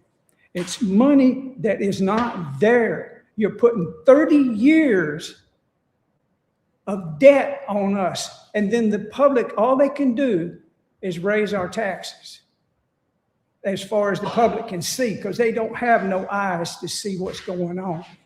We got to be transparent. These conversations are hard to have. They're not easy. I don't like being up here doing this. I'd much rather be home making videos about something fun. But I can't look the other way, knowing that a $6 million to $8 million building would be adequate. And we have one chance, first reading. Public knows absolutely nothing about what's going on. No way to educate them. I'm doing my best to try to educate them. I want them to hear what we're doing. So answer that question, please. Anyone else who wishes to speak against Bill 3771? This is your time. Okay, I'm not seeing any more movement. Therefore, Bill 3771 will be held over to a future meeting. Now we'll draw attention to, we have a resolution. This is resolution 2045. I have a point of privilege. Oh, yes, sir. I would ask that we take a 5-minute recess for a break. Okay, it's been requested, so we will take a 5-minute recess.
Okay.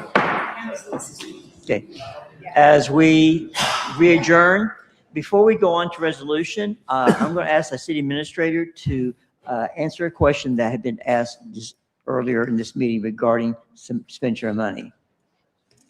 Yes, sir, Your Honor, I will attempt to. I believe Mr. Huggins raised a question about the board or staff spending $800,000, and I'd like to try to clear that up as best I can. The board has officially adopted a budget for 2026 that included $620,000, not 800. So I'm not sure where 800,000 is coming from, but there's an allocation of $620,000. And as Cameron said in his presentation, to date, we've spent probably 15 to 20% of that. And that was through the approval of the Navigate contract, which was approved earlier this spring. So we're not writing checks for $800,000. We're not spending money that is not authorized by the board. We are spending money that has been allocated appropriately through a budget process. And I'm happy to answer any questions that you may have or provide further clarification if clarification is needed. Okay. Any questions from the board? Okay. That's it. Thank you, sir. Okay. Let's move on now to our next order of business. It's resolution. It's resolution number 2045. Mayor, motion to read and discuss resolution 2045. Do we have a second? Second. Okay. Okay. Okay. The motion is that we read resolution 2045. That motion was made by Alderman Aiken. It was seconded by Alderman Montgomery. All in favor of voting to read resolution 2045, do so by show of hands. And that does carry.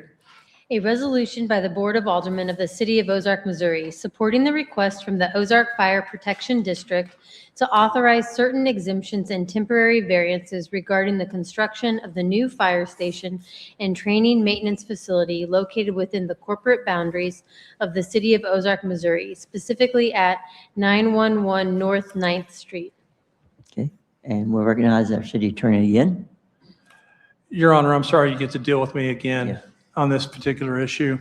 I'll do my best to be concise and keep my remarks at a very high level. The Ozark Fire Protection District is seeking a variance from city code related to the fire district's construction of a training facility.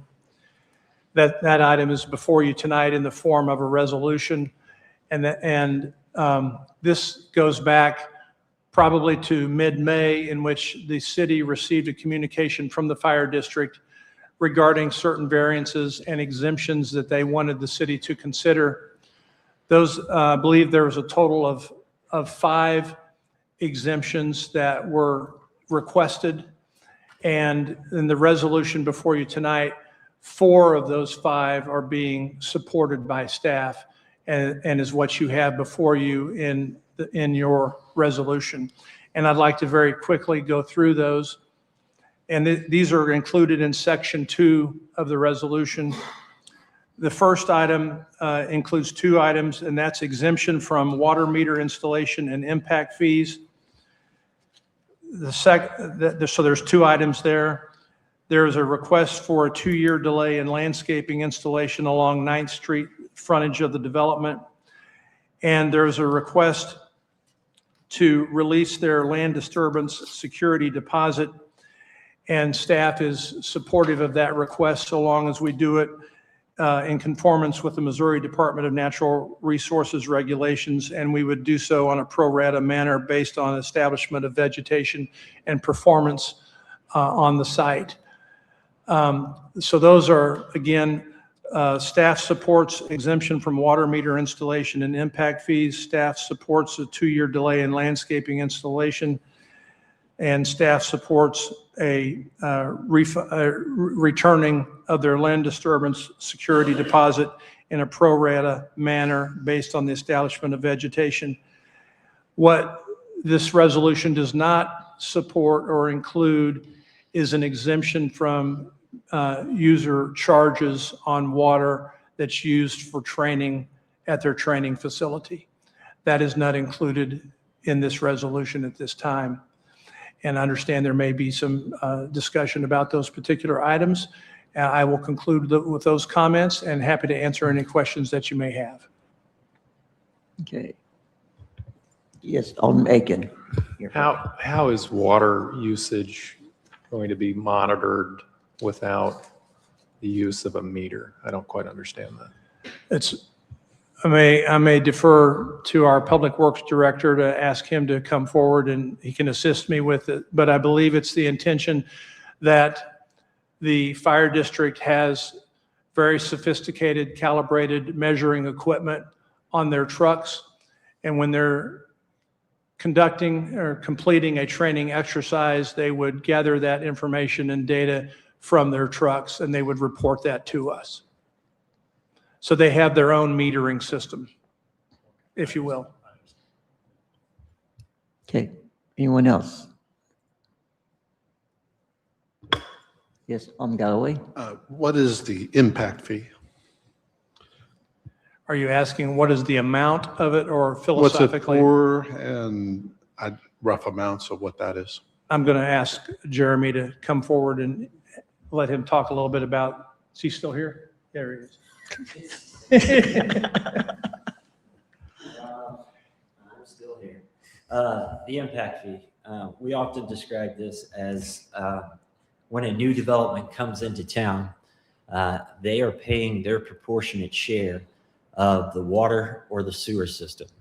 In this case, it's around $32,000. It's based upon the size of the meter that they need to service that building.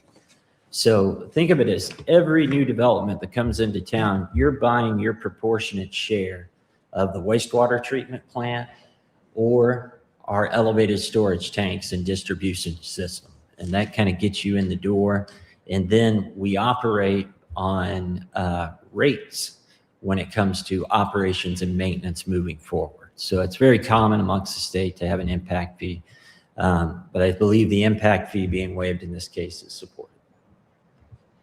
Is what? Has been supported. The impact fee.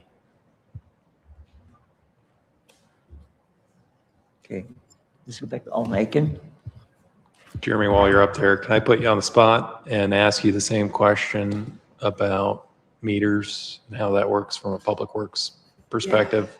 Yeah, you all know, and you all have been here a while, do a quick refresher. Metering is something that we have taken a very hard look at, and you as a board have made a significant investment in metering. You've heard me sit up here and talk about AMI, automated metering infrastructure, and the importance of that. And that is coming not only from staff, but also from DNR. You're going to hear DNR mentioned a lot tonight because we have a charge from DNR to lower, to reduce our water loss. And one of the most effective means of knowing the water usage that we have is through this new metering technology. And in this case, AMI is something that we can monitor from the utility billing department. The software speaks to our utility software, and we know exactly what usage is being used on a daily, even an hourly basis. The beauty of this is, when it comes to water loss, is that those automated meters are also set with certain parameters. Let's say your average household, just for easy numbers, averages 10,000 gallons a month. If it gets outside of those parameters, it will send us an alert. So we can then have you alerted to that, saying, hey, you're beyond your average monthly bill. So that could mean one of two things. You've got a bunch of teenagers, or you've got a leak. And those help us really, not only from the customer standpoint, but also from the city standpoint, to understand where the water usage is and where we need to invest in future capital improvement plans. So those meters are very important to us for collecting, analyzing data, and for prioritizing our needs as a city when it comes to meeting these DNR regulations.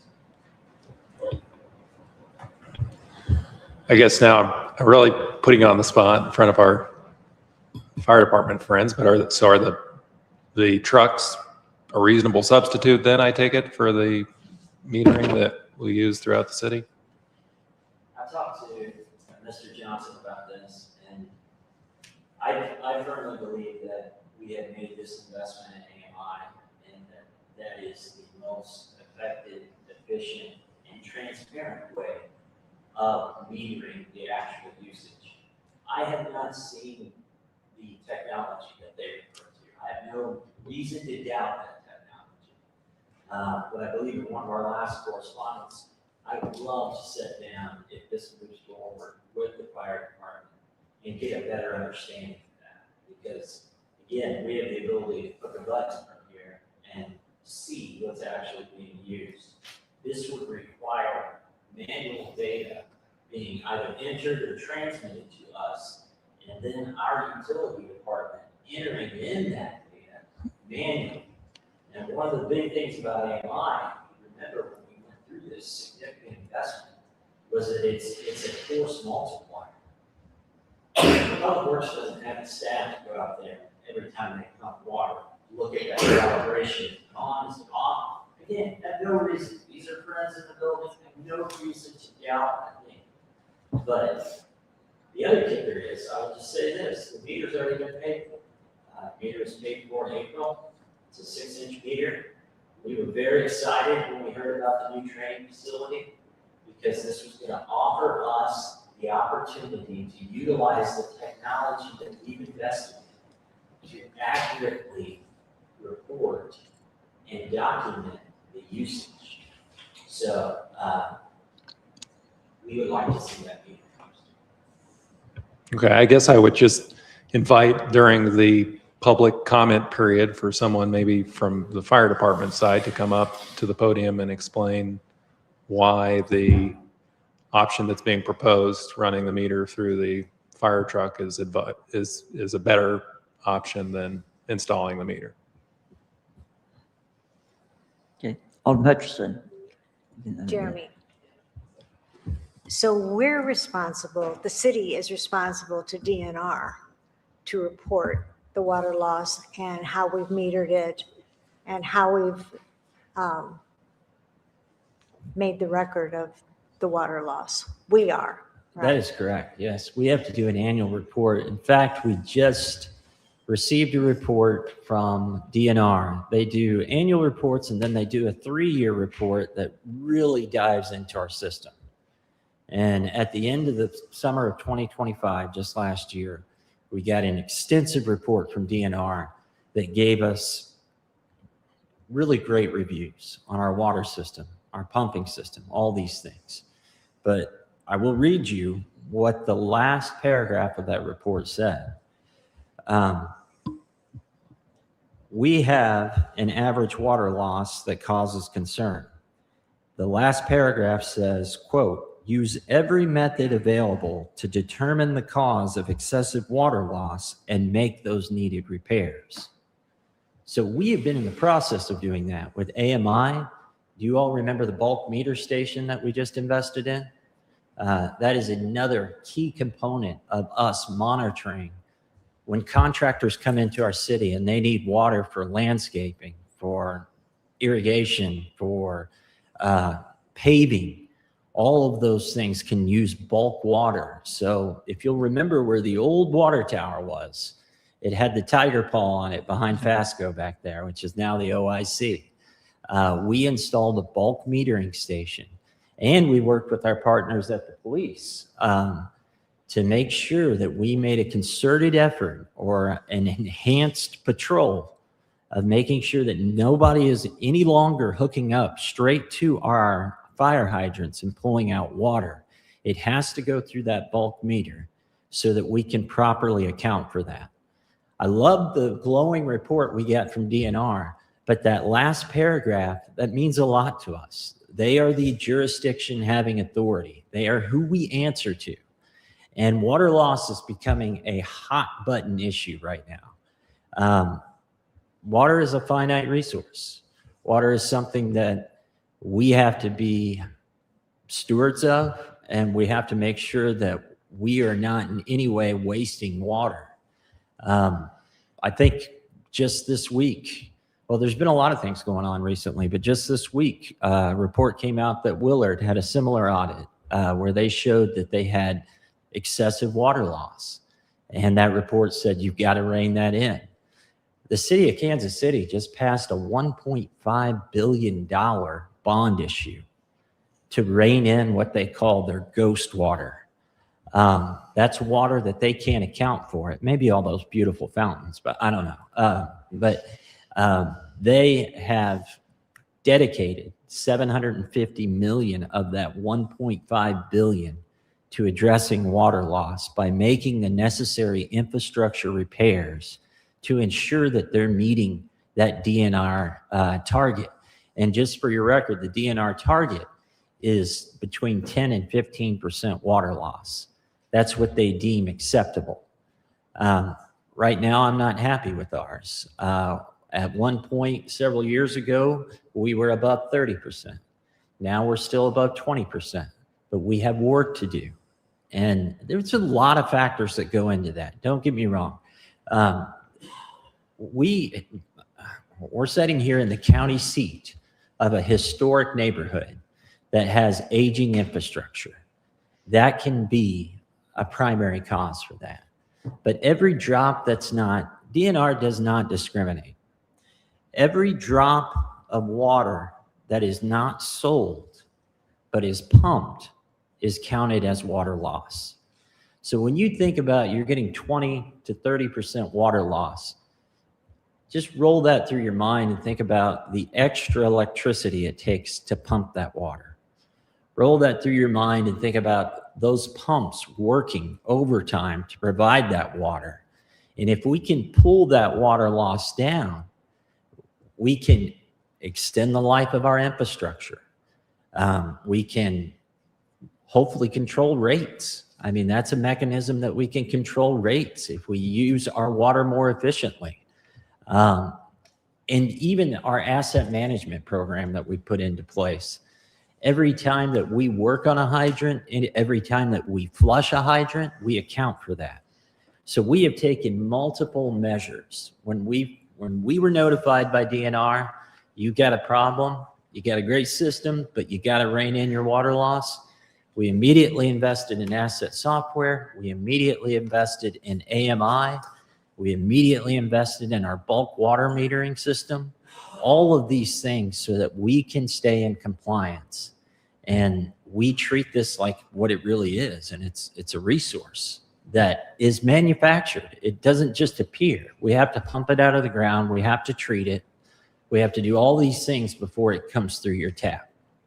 So if we did this, we'd be shifting our responsibility to DNR to the fire department. Oh, And no. so We if answer. they're metering it instead of us metering it. They would still have to report to us. We have to report to DNR. Right. They can't report directly to DNR. Right. But still, that's our responsibility. Our responsibility. And are there fines involved? Do they eventually say if you don't bring it down? I haven't seen them in any way threaten a fine at this point, but I know that with the crisis that we're seeing with water and decreased aquifers, that the mechanisms they use to enforce the reduction of water loss, it's not above being fined. I know that was part of why Kansas City went out for this, because they consistently were in the 30s on their water loss. So it has to be addressed. Final question. What is the cost of the meter? The cost of the meter was roughly $8,200. $8,200. It's the largest meter we have, by the way, a 6-inch meter. And let me just say this too. We were excited about this training facility because the engineering of this training facility allowed them to basically design and set up an area that they can train on hydrants, that they can train their staff. We've had several instances in the past where, if we're training on a certain hydrant and it's not the appropriate size, it doesn't have the appropriate pressure, we can get into a situation where damage can occur to that. So when they came to us and they said, hey, we're going to do this training facility, awesome. This is a great opportunity for them to put those hydrants in there, to meter this, and to avoid, and the chief can attest to this, situations like we've had at fire station number 1, where pulling off those hydrants caused water service issues. By that, I mean it broke the main. And then that caused water service interruptions to people around there. So when we were designing this, what they've got is essentially a self-contained system that they can train on. If something were to malfunction, the senior center is not going to go without water. The Ozark High School is not going to go without water because that's the way it's designed. It's got its own backflow, its own vault, its own meter, and he's got 3 hydrants to train on, which is great. I mean, that is what we're seeing municipalities do. So is that $8,200, is that our cost? That is hard cost. Okay. Hard costs that we pay directly to the AMI. They actually paid around $9,200 back in April. The additional costs were for the tap fee when we inspect that tapping of the main. And there was a plumbing fee, and there's one more that I'm missing, and I don't have it right in front of me, but the total came to about $9,200. But when we charge for a meter, that is a hard cost that we pay the meter provider, which in this case, Core and Main. Thank you. Okay, Alderman Metcalf, you're next. Thank you, Mayor. I'd like to do rapid fire. Are you able to answer yes and no and things like that? I used to watch Crossfire. You Okay. can get into that? Are there meters at fire stations currently that are in city limits that are using Ozark water? Yes, sir, there is. In fact, I've got that data. I wanted to make sure with our utility. Yes bill. or no? Yeah. Yes. Yeah. Thank you. Wow. This is rapid fire. Yes, sir. Okay, yes, thank you. Okay. Without so the meter has been purchased already for this location. That is So correct. the resolution the resolution that we have in front of us means the meter that it's been purchased will not be installed? I want to check with Mr. Johnson on this because So I don't have the details about the purchase of the meter. I don't know. I don't have that information. What I can tell you is that the resolution that was before you was an attempt to acquiesce and find a suitable compromise with the fire district and to respond to their method of collecting the data and reporting it. So that's what you have before you. Okay.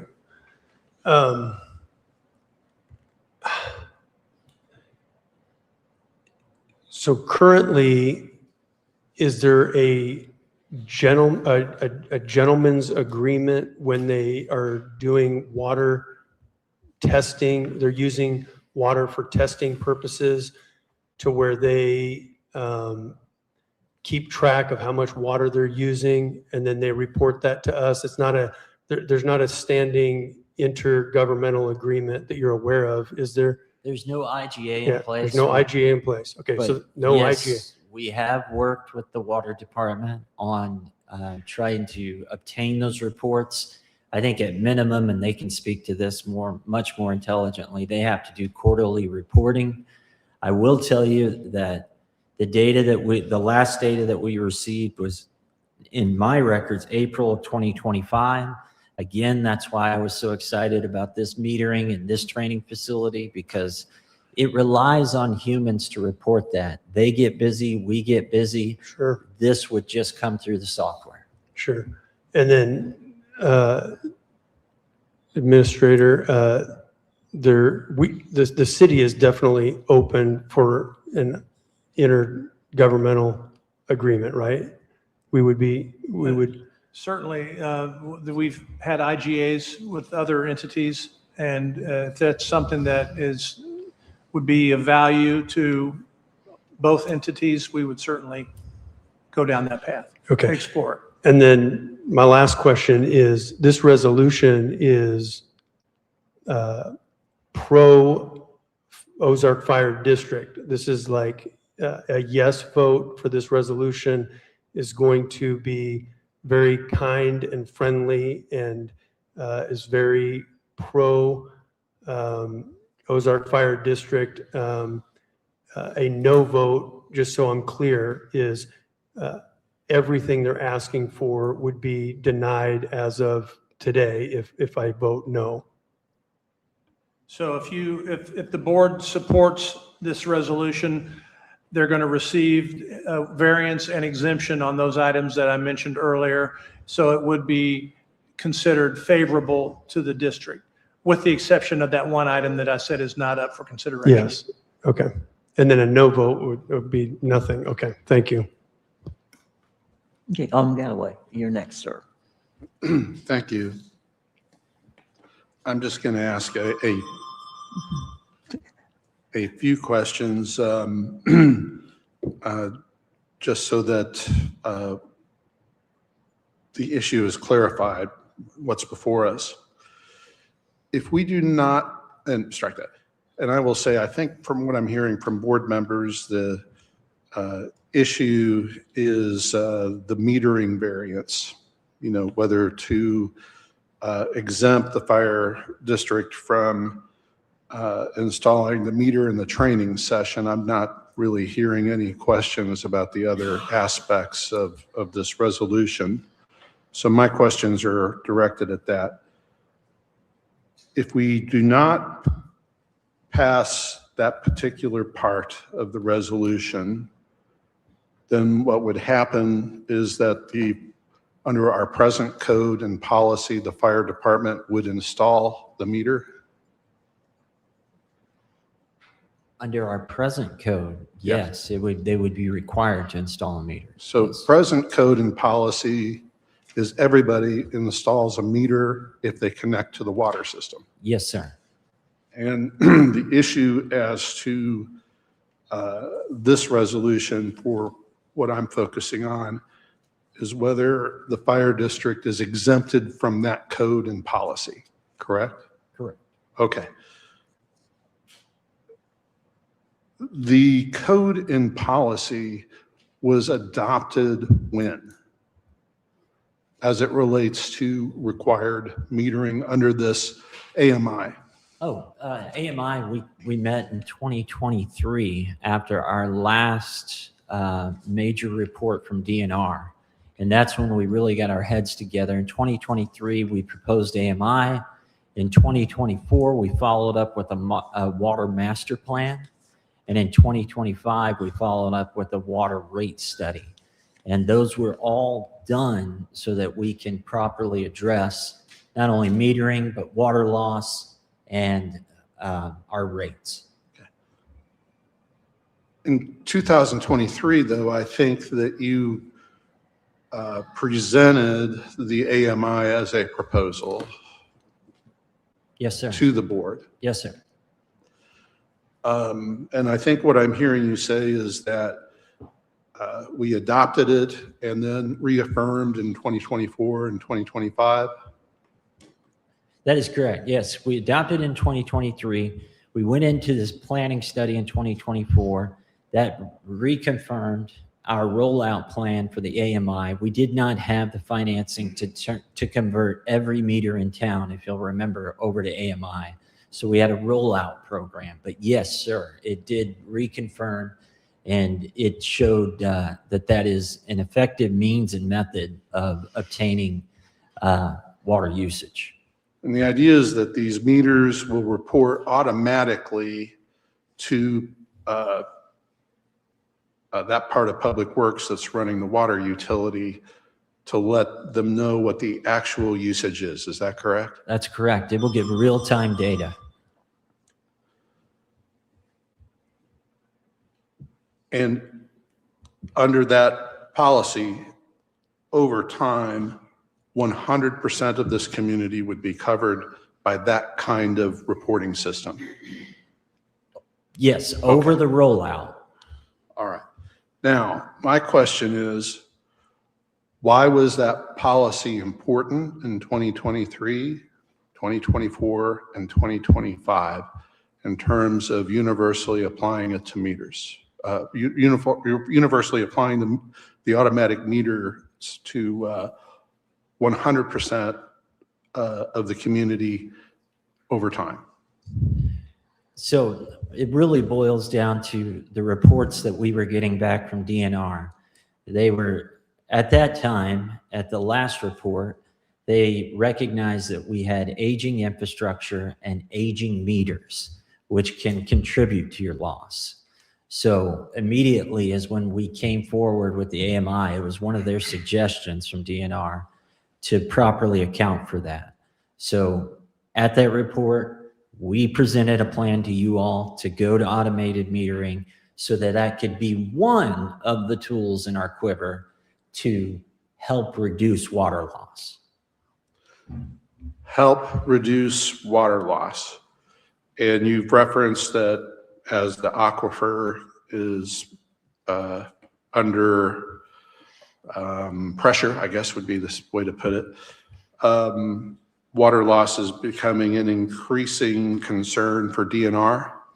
Yes, in fact, you guys helped us as well. The board helped us as well pass an emergency water ordinance. You may remember that because we were seeing our aquifer lower to to depths that we had never seen. So how does AMI universally applied assist the city in addressing the water loss issue? So it is a force multiplier. It gives us real-time data. It tells us where issues are occurring. It shows us where water usage is fluctuating. It shows us where we have leaks. We then put that data into our asset management software. That asset management software is then put into GIS, and then we create what's essentially called a heat map. And that heat map shows certain zones of the city that are seeing all these issues. That is giving us a data-driven solution moving forward on how we implement our capital improvement plan. Case in point, we just started work on 5th Street. You all just approved this at the board meeting. The 5th Street water main was determined to be a priority based upon asset management and the reporting that we were getting from AMI. Is the importance of automatic reporting and 100% compliance, does that just relate then to making sure your data is sound as you try to hunt down leaks in the system? Your data is sound, and it is replacing, as I said, aging infrastructure, that the reads on some of those older meters were beginning to come into question. And you described the meter that is for the training facility to be the largest meter that can be used. And if, I'm assuming we didn't allow self-report or other people to meter their own water for a reason. What's your concern if the water is not accurate, water flow is not accurately measured, a customer that is so large? So it skews the data. If we're not getting accurate reporting and we continue to chase water loss, you run the risk of making capital investments in areas that potentially are not the source of your problem. So think of it as the leak is a needle in a haystack. Your AMI helps you identify that needle. Well, and I guess I remember, because I was here in 2023, that was part of your concern that you conveyed to us. Was that right? That's absolutely right. And what we heard and adopted as policy. I had read on KY3 that Willard went through an audit and they passed on the issue of fraud, but then they got flagged on water loss. And there was a quote in that, I don't have it in front of me, but the audit was highly critical because the water loss presented basically the risk of higher rates for ratepayers in the water system. Are you familiar with that? Yes, that just was in the news, I think, late last week yeah, it would have had to have been late last week, yes. Now, as I read in that account, they were at a 25% loss rate. In June of 2025, what was our loss rate according to the DNR report we filed? According to the latest DNR, we were at, I believe, 26.5 at that time, which again, 28.5, I'm sorry, loss rate. And this was highlighted in the report that we gave to the board as well as to our staff, saying that we have to use every method available to determine the cause of excessive water loss. In 2023, we were aware we had a serious problem. And the solution was AMI as enacted. Is that right? That's correct. Okay, thanks. Okay. Oh, good. Okay. Anyone else from the board? Yes, Alderman Aiken. I think I have a point of order more than anything. So the more I'm listening to Director Parsons, the more I'm questioning the exemption for meters. It sounds like maybe some of the other aldermen are in the same boat. I don't want to give short shrift to the police fire district. It's getting late. They made the request, so presumably there's a reason they made the request. So I'm interested in entertaining or hearing an amendment, but I want to hear what kind of burden this would cause first. If we open this for public discussion and then there's a motion for an amendment, would there then have to be another public hearing on the amended resolution? Yes, there would be another public hearing on the portion amended. Okay. All right. Well, that's fine then. Okay. Thank you. Anyone else from the board? Okay, I'm not seeing. Okay, then at that point, is anyone here who will speak tonight regarding Resolution 2045? This is your time to come to the mic. I'm Jarrett Matheny, Fire Chief for the Ozark Fire Protection District. So good evening, Mayor Currents and board and city staff. I want to begin first by thanking City Administrator and the staff for all the work and support that has gone into our 9th Street development. We're grateful specifically on the landscaping timeline, the land disturbance fee, security deposit, the water meter fee, the impact water fee, and we share a unified mission in serving and protecting the citizens of Ozark. However, one governmental entity should not charge another governmental entity when we're doing the work of the government. And the work of our government is firefighting. And the lifeline to our work is water. So we share a common concern for water. Section 2 of Resolution 2045 excludes a waiver for training water, establish an intention to charge the Fire Protection District for water used in firefighting training. I'm here tonight to respectfully but firmly ask that you amend this resolution to waive all charges for water used during training evolution. Charging a public safety entity for water required to train firefighters is fundamentally flawed in principle, in practice, and in utility. First, completely understand the city's obligation under Missouri's Department of Natural Resources to manage water loss, but billing the fire district does not reduce water loss. Under the standards of AWWA, which includes the water audit methodology, and this is my understanding, and I've reached out to the Missouri Natural Resources to confirm, but fire suppression and firefighter training is defined as unbilled authorized consumption. So it is authorized and a legitimate public use when properly tracked and defensible. So it does not penalize the city's unaccounted for water loss calculation. We already account for water. Last year, at the request of the Public Works Director, we passed and put in place a general order and organization that requires the notification when any hydrant is used for not only emergency firefighting, but also for firefighter training. So we document that gallonage used in our records management system, and then it's submitted a quarterly report to the Public Works Director. And we looked at it, it sends an email to him. If you're not getting the emails, that's an issue for me, but we have in our records management system a place to put the gallons used for all structure fires and also all training. We use the GPM flow meters on our trucks and also our projections.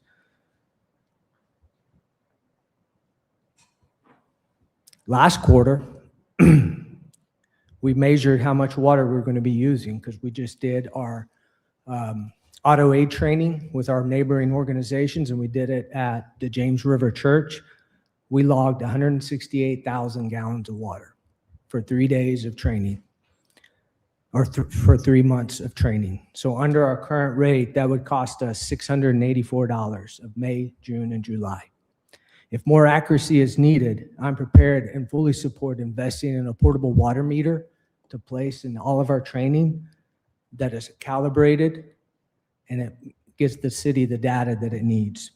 Metering and documenting solves our reporting requirement, not billing us. Furthermore, we have designed our training site with exactly what Jeremy was talking about so that we can capture all of the water usage. Right now, when the water discharge from training goes into the public sewer system or the wastewater, that's a concern under MS4, compliance issues. The way our training center is designed is it's going to track, and we're able to, that discharge water is staying out of the city's wastewater and sewer systems. So secondly, our first issue is the need to be charged for water for firefighter training.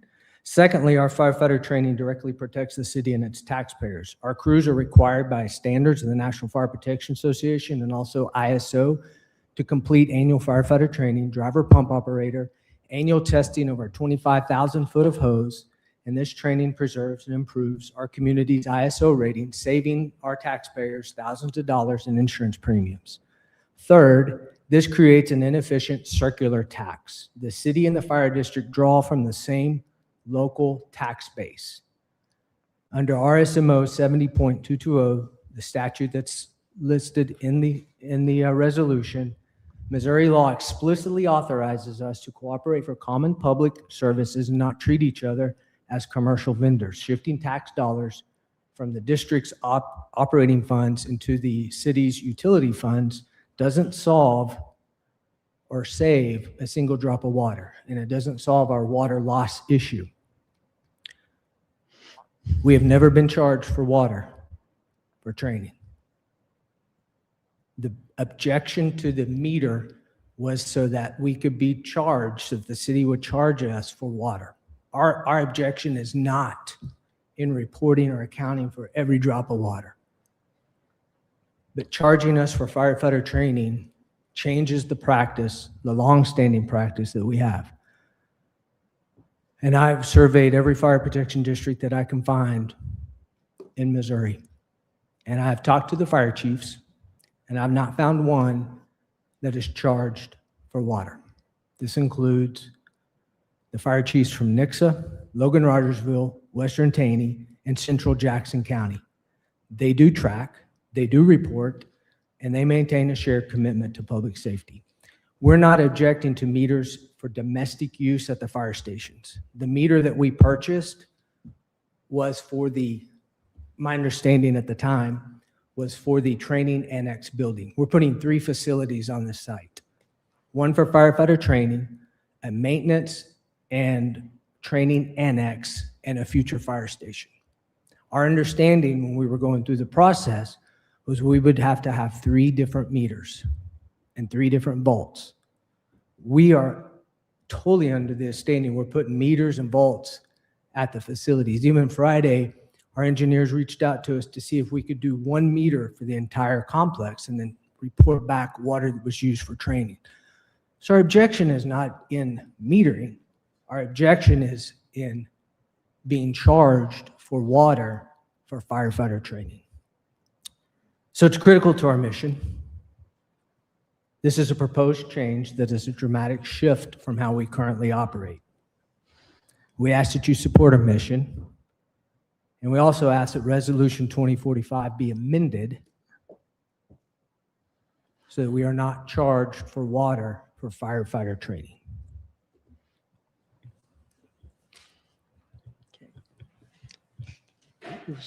Okay, Alderman Hutchinson, I think has a question for the chief. Yes. So you mentioned your mission, and I would guess that your mission is to keep to protect the public by fighting fires, That's right. and that everything that goes into that, including the training. And you're a separate taxing district from the Yes, ma'am. city, and so when the voters approved the taxes that you get, it was to accomplish that mission. Yes, ma'am. And your district is much broader than the city of Ozark. In fact, probably more outside the city than within the city, as far as the miles you cover. Correct. So I guess I have a hard time understanding why the citizens that use our utility must pay out of, we have to pay out of their tax to cover what you use to accomplish your mission that you have a unique taxing district for that exceeds much a greater area than what our city citizens. I don't understand that. I guess It the looks first like thing I that- would say is that outside of the city, there are no hydrants. So we have large tanker trucks of 2,000 gallons that use the city water to take water to citizens inside the fire district. And that's considered lost water. And that's what we report to the city. So outside of the city, there are no fire hydrants. So I guess the question that I've wrestled with, and the one you're probably wrestling with too, is who pays for water for firefighter training? The taxpayers, right? And currently the taxpayers are paying it under this system right now. If that tax is transferred to us and now we're going to reimburse you for the water we use for firefighter training, how am I going to tax the citizens? How do I get that fee back? Because that's not a current fee or tax that we have. And we don't control the cost of the water. You do. So I guess to answer your question is, the water system that you have in the city of Ozark is for domestic use and firefighting. That's why we put fire hydrants up. In order to be good at firefighting, we have to train. We have training regulations and certain criteria that we have set up for training. So to me, it's a shared resource that we use. But I guess that's the best I can answer your question. Okay. It just seems like that water is one of the tools that your tax money is there to pay for. It's The a citizens firefighting pay for it, tool. and the citizens pay for it under the city's water system. Okay. Yes, sir. At the risk of sounding like I'm just going to try to cut a deal with you here in real time, how about we install what if we installed the AMI meters, and I'm just throwing out an idea here, we split the cost of the water and the fire district is charged I can a tell half you- rate for the water, because it sounds like the amount of money involved for the water is not that significant. I think you said $684. That was for 3 months, but for I'm 3 looking months. at So we're forever. talking $230 a month. I'm locking in a deal forever. It sounds like from the city standpoint, now that we've had this discussion, I'd rather have the AMI meters than $230 in added water rate it's collected. I think there is, I mean, I agree with Alderman Hutchinson. I think there's another kind of governmental accountability piece in play, which is the government entity that creates the expense, their taxpayers. It should be on their books. I think that's a government accountability thing. Otherwise, it's just absorbed by the city, and we pass it on to our ratepayers, and it's a, for each individual ratepayer, it's an insignificant added marginal cost, but it is akin to like a hidden tax, really, I think, is the way I see it. Instead of being on the books, where in theory, I mean, I don't think anybody in their right mind will go to a district meeting to protest the amount of money being spent on training water. But in theory, silly as that is, sounds, it should be there for someone to see. And this is how much of my taxpayer dollars are being spent on water, rather than it just disappear. It just goes off. I mean, to me, it just goes off the books entirely. It's absorbed by the Ozark ratepayers. But it's accounted for. And if we need to improve our procedures of accounting for water, we're 100% in on doing that. So I don't know if there's any appetite. I want to, in the spirit of collegiality, propose half water rate with AMI meters. I'm just going to I'm going to advertise that as my diplomatic solution here. Okay. Alderman Metcalf, you're. Yeah, Chief.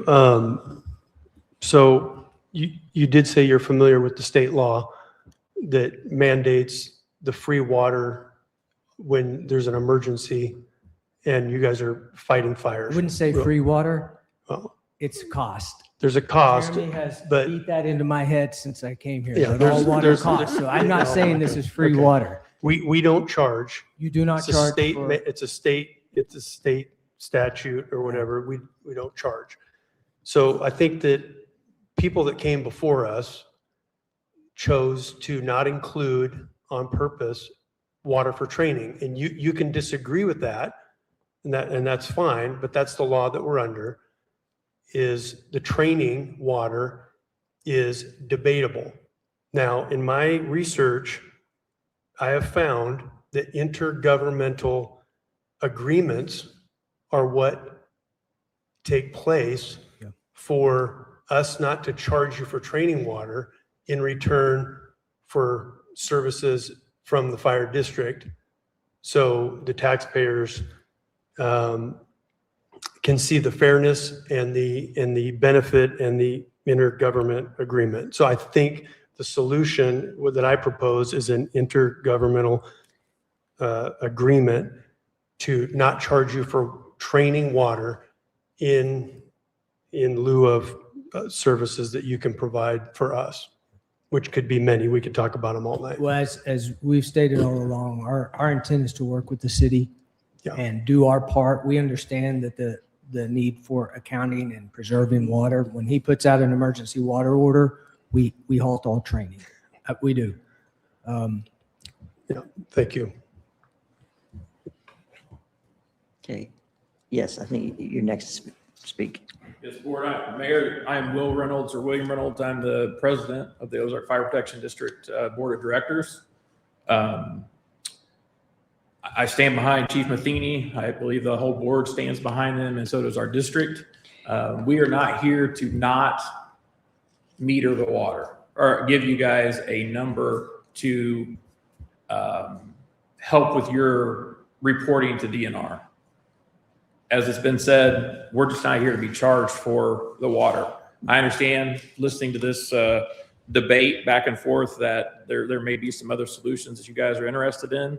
I will say that the board will take your considerations and bring those back and we will vote on those as a board. I'm not going to make, or Chief Matheny wouldn't make any promises here of anything that you guys might put before us tonight. I do want to point out a couple of things that I felt was maybe misconstrued earlier. When a meter is in place, in my understanding is that is only recording water that is used. That's not helping prevent any water loss in the pipe up into that meter. Would you guys agree with that? Did I misunderstand what was said earlier?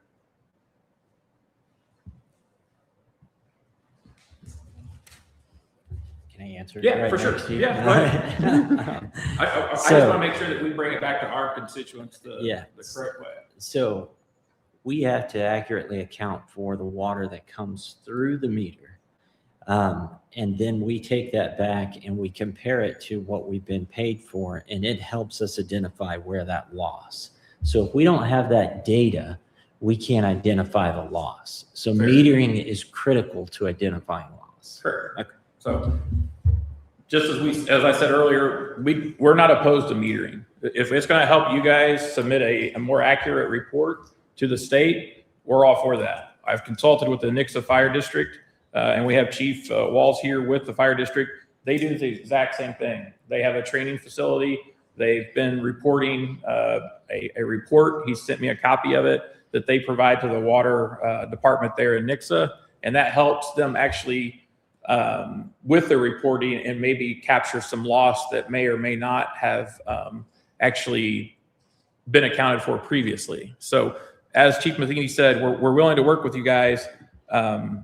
We're just looking for the most cost-effective way for our tax base, just as you guys are looking for the most cost-effective for your tax base to approach and get a resolution for this situation. The other thing that I wanted to bring up was that the land disturbance security deposit, I believe it was construed into this resolution that it would be given back to us at a predetermined amount of per DNR regulations. But I believe that the DNR regulation is that we were exempted from that land disturbance permit from the very beginning. So we did not have to pay that disturbance permit at any time. That was a fee that was erroneously imposed upon us. Is that not correct? I'm going to have to defer to our Public Works Director. Jeremy, did you hear that question about the land disturbance permit and the security deposit?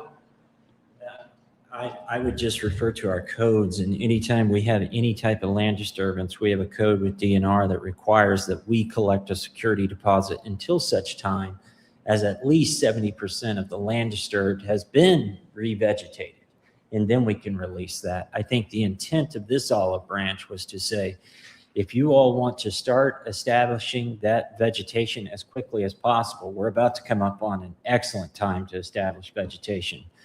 Even though we know you're not building your entire site, we can take a pro rata share or a performance-based approach to this. And instead of holding your entire amount, let's say you get 50% of that revegetated, let's give you 50% of that back in the interest of being a good neighbor and a good partner. Okay. But I can only speak to what we have on our books and what we've done with the county, the school district, the ambulance district, and all these other entities that I think are in a similar situation, being a taxing entity such as yourself. Okay. That's all I've got is we want to take this back for our consideration, and obviously we wish for your consideration to this resolution and any amendments thereof. Any questions for me? Okay, I'm not saying, thank you, sir. Is there, okay. Anyone else? This is your time. It's me again, David Snyder, 1104 April Drive. I would respectfully ask this board to reconsider this resolution. We should not be charging my brothers and sisters in red back here with water that could be used to save any one of your lives or any one of the lives in this community right now. That is a component that they use in their apparatus in every day of life, just as a police officer utilizes a firearm and body armor. These guys depend on water, and they have to train with that water. I just do not feel that's appropriate to charge these guys. It's wrong. It's morally wrong. It's ethically wrong. I think there has been conversation here that would change that. I do believe that Alderman Metcalf come up with a possible solution with an IGA, which I do think is something that needs to happen. I would urge this board tonight to table this until they can get that IGA in place. Because as it stands now, I don't support this nonsense. And that's what I call it. We do not charge people to save their lives. And as for training, You have to consider, these guys and girls go out to public events at Finley Park, every school we have in this district right now, and they spray kids and they draw kids in to have fun in the water. So when they go back out to this, if this should pass, they need to take a card swiper with them. And they need to go ahead and start charging every entity for the amount of water that they use so they can get reimbursed. That's common sense. And I really hope that this board would exercise some due common sense and make the appropriate decision with this. Thank you. Thank you, sir. Mr. Mayor, I have a motion. Okay. Can we ask anybody else to come forward? Okay. Is there anyone else who wishes to speak? Okay.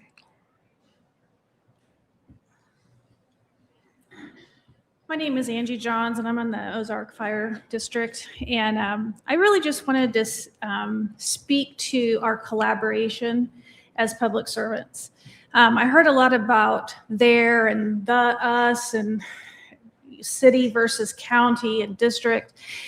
And I just feel like that is something that we have lost as community members, is that it's an us. It's an us. And I just hope that when we sit as a board, we think about the people that we are representing. And when you sit in front of for city, that you're thinking about the city. We're literally robbing one taxpayer bucket to pay another tax bucket. It's us, it's our community. And so I feel like I want to hope that we end this long night on that note, is what is best for all of us. We're all citizens in this situation. We all have a house in this district.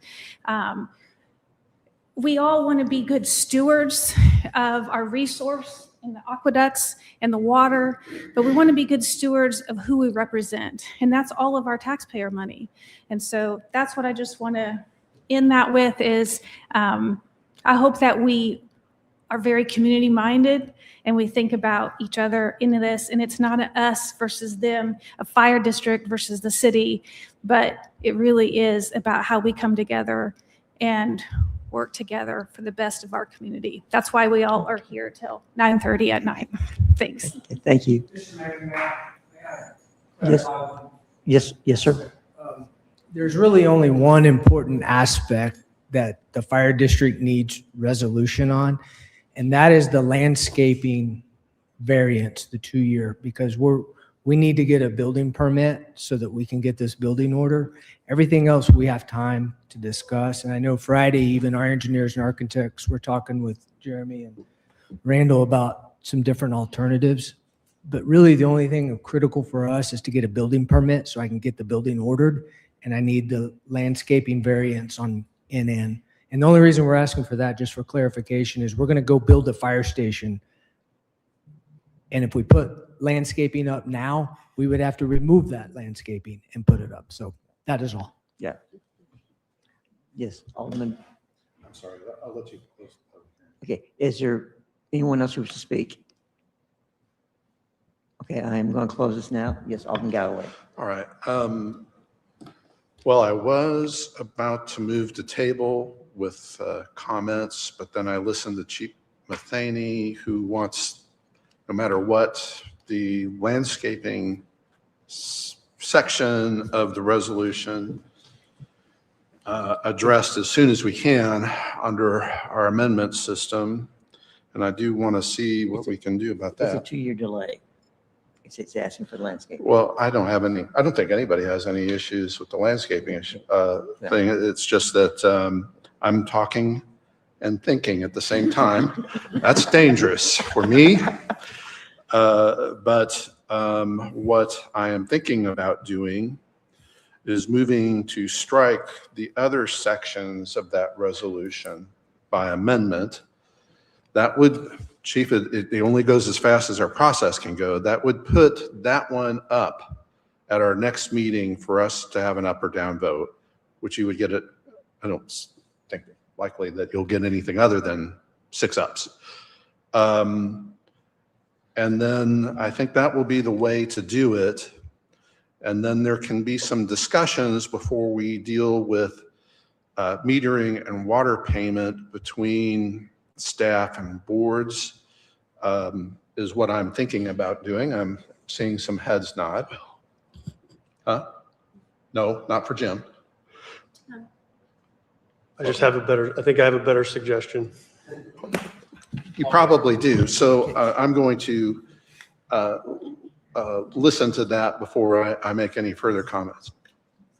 Is that okay, Mayor? Yes. Okay. From what I can gather, if we put this resolution up for a vote and we vote yes, then they would get 4 of the 5 asks. And one of those 4 would be the one that the fire district is really after tonight.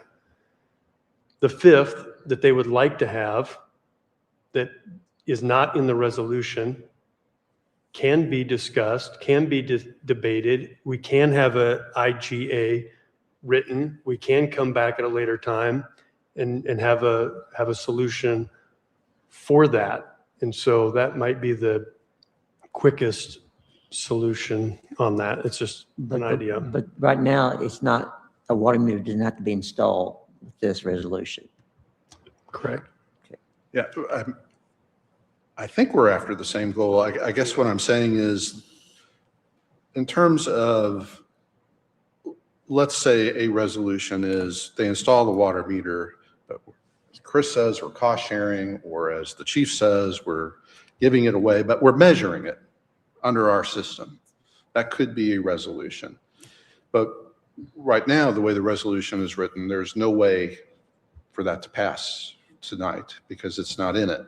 So by striking the things that we have to talk about, but passing the thing that we all agree and that they need right away, I think would be the best way to move forward. Okay, all righty. With the understanding that it was September 8th before we can vote on it the second time. Chief, did you understand that? It'll be September the 8th. Is that going to throw your schedule off?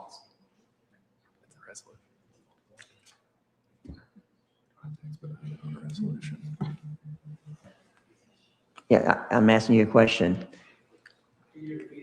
Well, if we strike everything except for the landscaping, that's changing the resolution.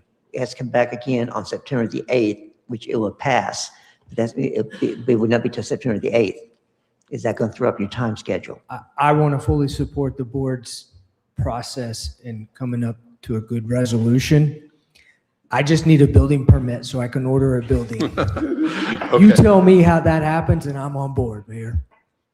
Then I move to amend. I'll put it on Bruce Galloway's tab. That way, in case it doesn't pass, he has to pay for the building. I have to pay for the what? The building. Yeah, you pay for the building. Oh, I thought you were going to say scotch or something. That building. No, I'm not in. At this point in the game, I would let you do that. Okay, I might do that. I move to amend by striking on section 2, subsection 1. Yeah.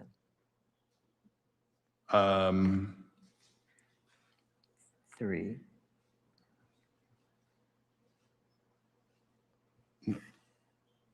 Am I just striking what? No, and 3. And 3. Because 2 is the 2-year delay in landscaping installation along the 9th Street. Well, what about the land security deposit of section 3? Well, 2 includes the waiver of plans to charge for training water. Okay. Is not authorized. So I want to make sure that. I guess I'm going to move to amend by striking on section 2, subsection 1. Okay. We just need to do 1. Yeah. Just 1. Mhm. It's my motion. Just 1. Okay.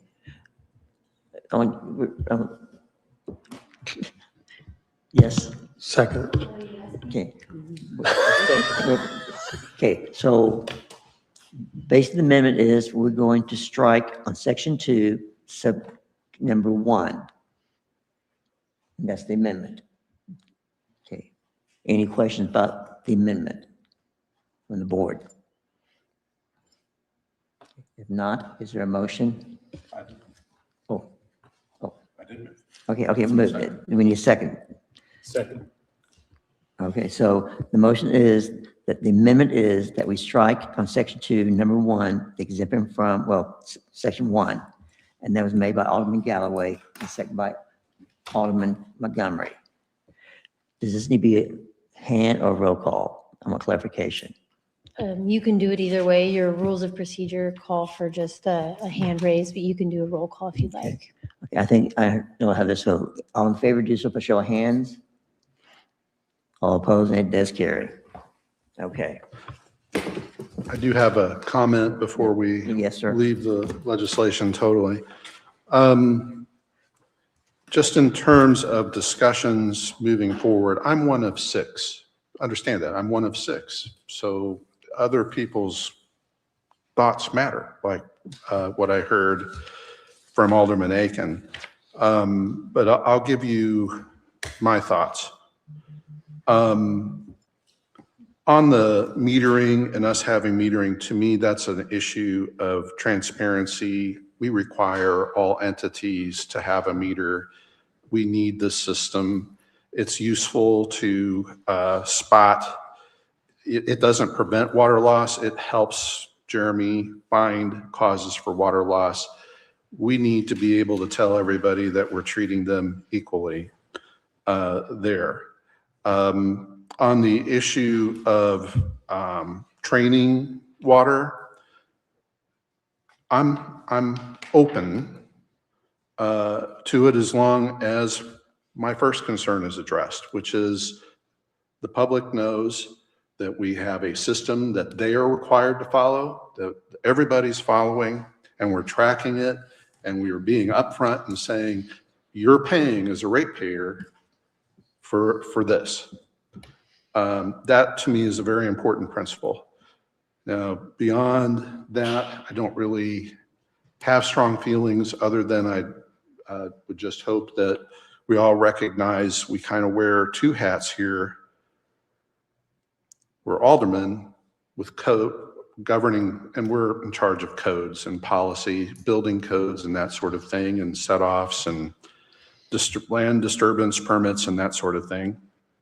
We're also board members of a public utility, and that is a completely different thing. The public utility is a closed system. The people that join it, they're ratepayers. They are not all members of the or citizens of Ozark. Many of them are business owners, corporate entities out of state. We also have a number of subscribers outside of the city limits. All of them are within the fire district. It is just very important for me that if we do training water, if we make that policy decision that we're paying that the water system is paying for some or all of it, that they know it. And they know exactly what's being used and what those amounts are, and they know it's from our system. That to me is a fiduciary duty that I owe them. Different in a bit from taxpayers in my usual role as alderman. So that's my comment. Yes, Alderman Metcalf. Thank you, Mayor. I just have one question to anybody. Was there discussion or talk of having a closed loop recycled retention pond for saving water for the training? Like, are you guys aware of those, that training sessions have those training? I don't know. One of you two probably, I don't know if that was in the building plan or if a retention pond is built and you recycle it. Was that discussed and impossible? I don't recall that being brought up by the engineers at the time, but in my research as well, that is becoming quite common, the closed loop and recycling that water for training purposes. Yes. Okay. Anyone else before we move on? Okay. Thank you for the discussion. Now, we're going to go to our reports, City Administrator. You're delighted you get me again. Yes. I'm going to be very brief. Just a reminder, this Thursday, there's a groundbreaking at 10:30 for Marabella. There were invites that went out through the Chamber of Commerce. I think they're doing it in partnership with Show Me Christian County. So just get that on your calendar. And then there is a work session here this Thursday morning that starts at 11:30. The agenda will be posted, I believe, tomorrow morning. Okay. And that's all I have, Your Honor.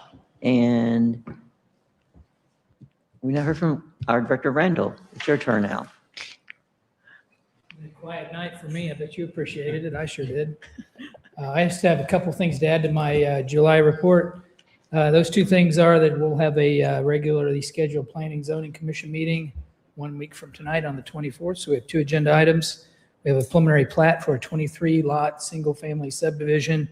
And it's called the Heart of the Ozarks. It's across from East Elementary there on East Hartley Street. Second agenda item is exciting.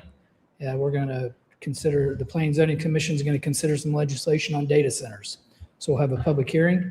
We are prepared with Maria's help and Ben's help to have plenty of room. I think we can get 109 in this room, and we've got overflow space ready at the OC if we have such an audience. So that's it. Can I answer any questions? Did I Yes. read this right? Chick-fil-A and Chipotle. Is that Yes, right? yes, ma'am. We haven't issued permits for either one of them. They're both still under review, and things haven't. We usually don't get too excited until a permit's actually issued because it's not uncommon for somebody to get right to the end and then wait to pull the permit, but they've applied, yes, and we're under plan review for both. Well, on Community Chit Chat, they already told us exactly where they were going to be located in the development. Yeah, so. I told Randall, I said, yeah, here it is. I think I probably got about 25 text messages today to that effect, yeah. Anything else, ma'am? Okay. Any other questions for Director Randall? Thank you, sir. Thank you. And Director Hayden, you have the spotlight. Because you got some good news to share. Good evening. Ultimately, I have three things that I'll add to my report. Ultimately, our pool yearly shutdown is due to end on Saturday as scheduled. We had, as my second thing, kind of a fun week last week involving our sewage system, which I know you all received a full update on. However, that did not impact our pool repair, and that has been taken care of completely. The third, and I think most exciting thing, is we have been working for months to coordinate the move of the caboose at Finley River Park. That move tentatively will be happening Monday around 11 a.m. We will send out a full timeline and more details as they are finalized. However, that is when we are looking. Mobilization will start at 7 that morning. They'll tentatively start the pickup of the caboose at 9, moving it to the OC at 11. I believe shifting it to the caboose platform, which has been built at the OC at 1, and then demobilizing by 2 or 3. So we're very excited about that process. We're working with our GIS department, our police department, our communications department to get the word out about it, where people can stand and spectate, because we expect them to be excited to do so safely. It will impact the opening of our entrance at the OC for a 3-hour period of time, but it's going to be a big deal. I won't take this time to go through the 40-year history of the caboose in Finley River Park. However, it has a colorful story, and we're excited to see this next chapter unfold. But with that in mind, I'm happy to answer any questions. Okay. Thank you, sir. Thank you. Looking forward to that next Monday. Okay. Any final board comments? Good. Now, we have scheduled a closed session, but it's not needed. Therefore, there's no action taken with the closed session. But for adjournment, is there a motion to adjourn? Motion to adjourn. Okay. And I'll second it. The motion was made by Alderman Aiken. It was seconded by Alderman Hutchison. All in favor of voting on the motion for adjournment, do so for show of hands. That does carry, and we are adjourned.